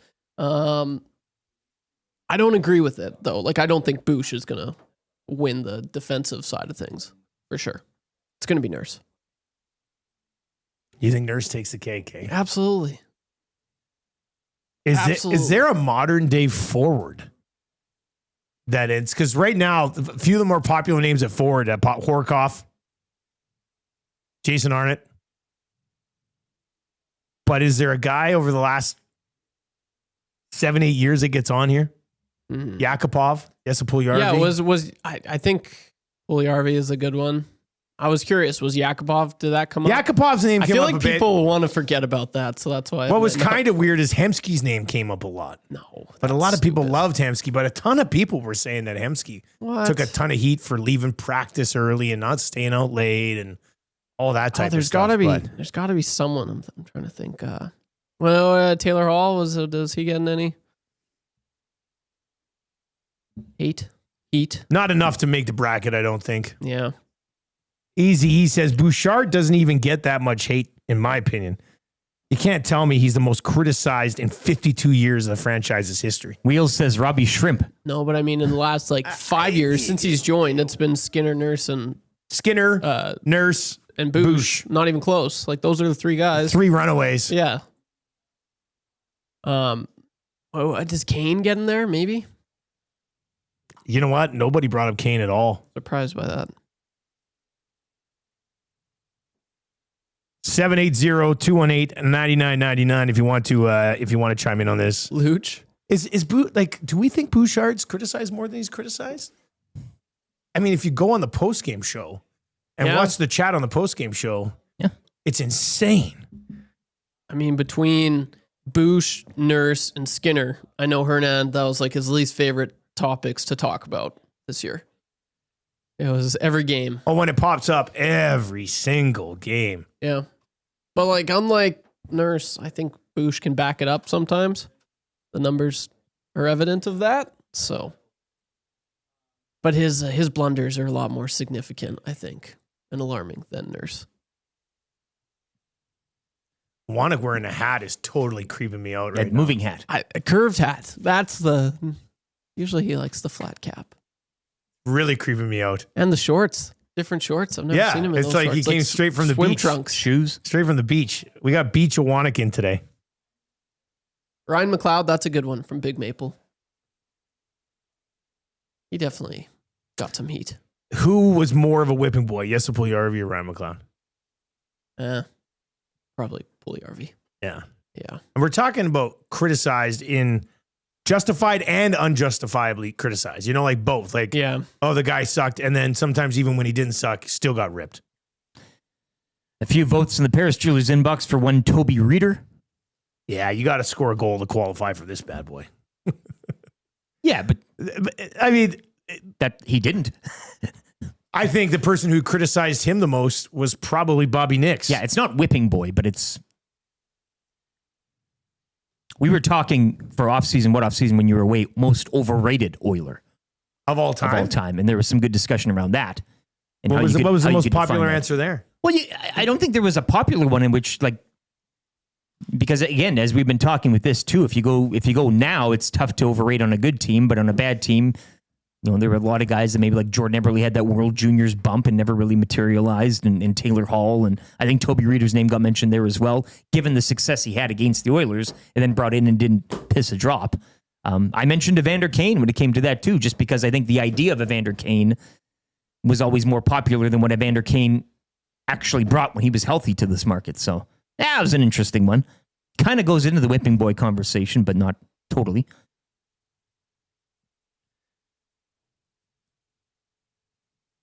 Yeah, that must have been a good conversation. We chewed on that for quite some time. Yeah. 780-218-9999. Aiden O'Neill throwing Cody Cece's name out there. As we mentioned, this thing is pretty much locked in now. Bouchard will be joining Pody, Nurse, and Justin Schultz on this hell of a field on this list. Justin Schultz had some unfair expectations heaped on him early because Mac T talked so highly of him. Oh, yeah. Schultz had 4 years with the Oilers, and offensively, it just never clicked. 27 points in 48 games, 33 points in 74 games, 31 points in 81 games, 10 points in 45 games, gets traded to the Penguins mid-season, wins back-to-back Stanley Cups. Leads them to back-to-backs. It's very important. Well, the second year they won the Cup, Schultz had 51 points in 78 games. I remember the buzz around. They get him, and then they throw him in the American League with one of the most stacked American League teams ever. Taylor Hall had 34 points in 26 games on that team. Jordan Eberle had 51 points in 34 games. And Justin Schultz had 48 points in 34 games. And you're like, this is it. This is the guy. This is your right shot offensive defenseman that's going to light it up. Now, with that being said, Mark Arcabello led that team in scoring. Mark Arcabello. So it doesn't always work out. But Justin Schultz took a ton of heat here. A ton. I still think Nurse probably comes out of that bracket, but part of me thinks maybe it should be Schultz. Trev, what do you think of Schultz back in the day? You would have been more. I remember I was young fan at the time. I remember that year because I was a lockout year, and I just saw because it was Eberle led the team in scoring. Yeah, as you just said, and then I think Schultz was second, like before the season started. Yeah. And then it was Halsey, and then it was Nuge. And I was like, oh, and then I remember watching the oil change with Tommy Gazzola. And all those guys, they were like in OKC at the time. And I was like, man, this is the future. This is the future. And the day I think he scored his first goal was the day that Neil Yakupov also scored his first goal. And I was like, oh my gosh, this is the best thing ever. And yeah, I mean, it was refreshing. I didn't have any social media at the time. I just remember hearing like the Oilers got this, stud. I forget kind of what happened, but he was a Anaheim Ducks pick. Yeah, and then he didn't sign, and then he set up shop in Toronto, and teams just flocked to him, trying to convince him to come join him. And then he was just like, yeah, no, Edmonton, for whatever reason. No, I want to be in Edmonton. So he came, and yeah, just never quite lived up to the hype. Obviously, he ended up putting a decent career, for sure. You can say that. But yeah, I remember just so much heat and just so much hate for the player. I remember it was his second season. He got a healthy scratch watching in the press box. And I remember just all the ruckus and all the noise in the world. People are like, well, what are they doing? How could you be doing this? But then people were also pushing for it as well. So yeah, I don't miss those days, but I always wanted more for the player. I felt bad. I feel like he was put in a situation to fail. And you saw as soon as he got to Pittsburgh, it kind of, being with Sid, that helped out a lot, the championship mentality. And I feel like if the Oilers were in the position that they are now, they got Justin Schultz, he would have put together a pretty good career here in Edmonton. He was minus 78 over 4 years with the Oilers. Garbage stat. His first full season in Pittsburgh, he was plus 27. Yeah, so followed by plus 22. Right. I really worked. They had him in the right spot in Pittsburgh with some good players. He was awesome. I remember his first practice. They put a prank on him, and I was like, huh. And he was like, oh, I love being in Pittsburgh. It was awesome. I'm like, damn it. And I always wanted that for him in Edmonton. All right, let's get into the wrap for William Huff. If you want your place, new or old, to look as good as ours, get it done with Bruce and the team at William Huff. These guys are great. Bruce is cooking over there. Oh, man. They've already got both studio walls wrapped and a big office wall wrapped with all the shows and stuff. It looks sharp. And just when you think they've done their best the sign work, down here and moving it over there. Just when you think this, how can it get any better? Huh? No, it looks good, actually. We're really excited about how it looks over there. So that's going to be good. They've been doing it forever, since 1952, and they are so easy to deal with, so good at what they do. Check them out, williamhuff.com. What did we learn on the show today, boys? Max Verstappen staying at Red Bull in 2026.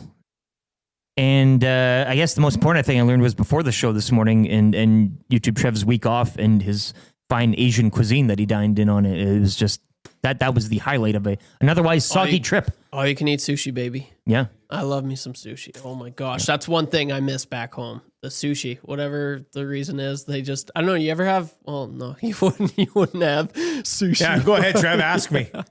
But, I spent a little bit too much on sushi. Oh my gosh. I learned rain check.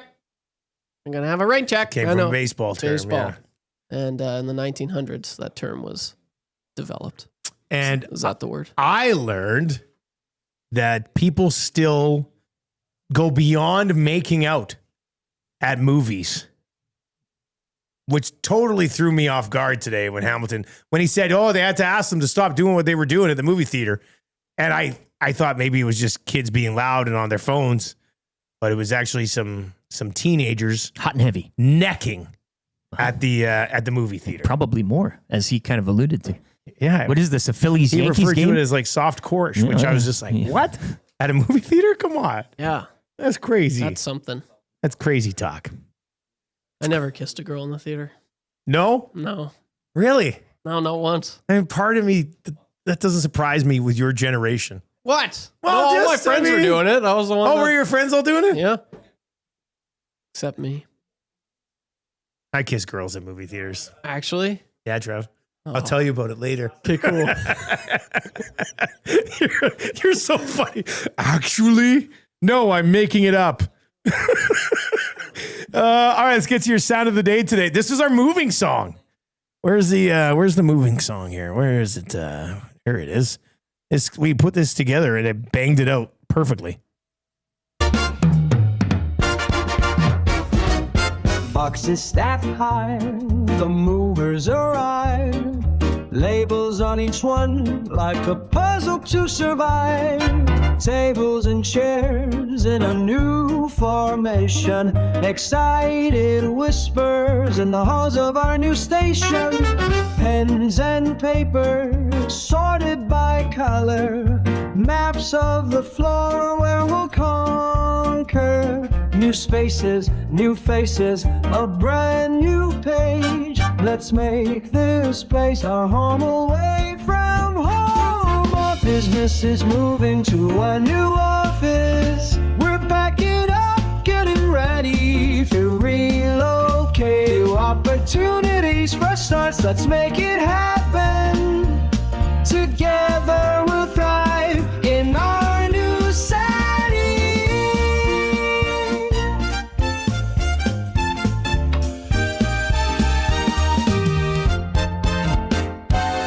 Boxes unpacked, the room feels alive.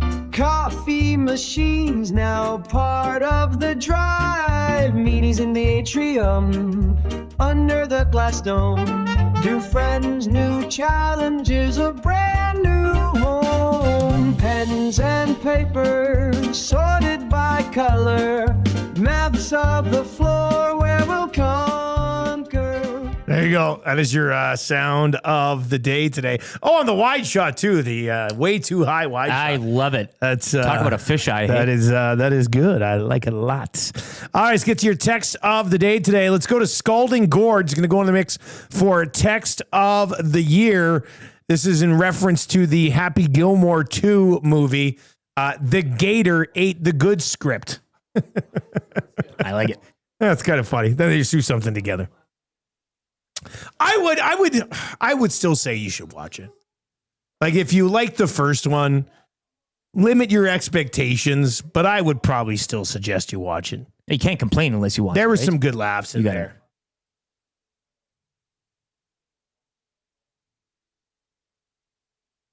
Big Uke says the disrespect to Tulo from Dusty is, man.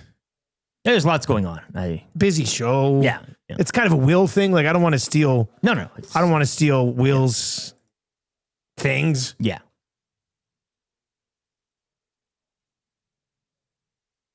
I'm just taking a peek here. For all the Tulo haters out there, suck on that one for tonight, will you? Tulowitzki rips one to left center field. Gone. You don't need a reason to keep people pleasing. Treason, reason, cheese and season. It's off season. What off seasons? You have it. I have it.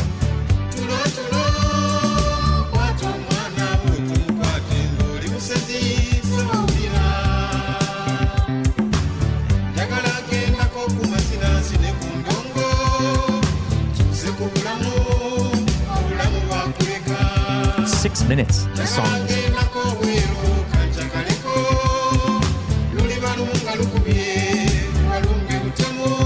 There you go. Yeah, no, I had the home run off the top. Tulo haters out there, suck on that one for tonight, will you? Yeah.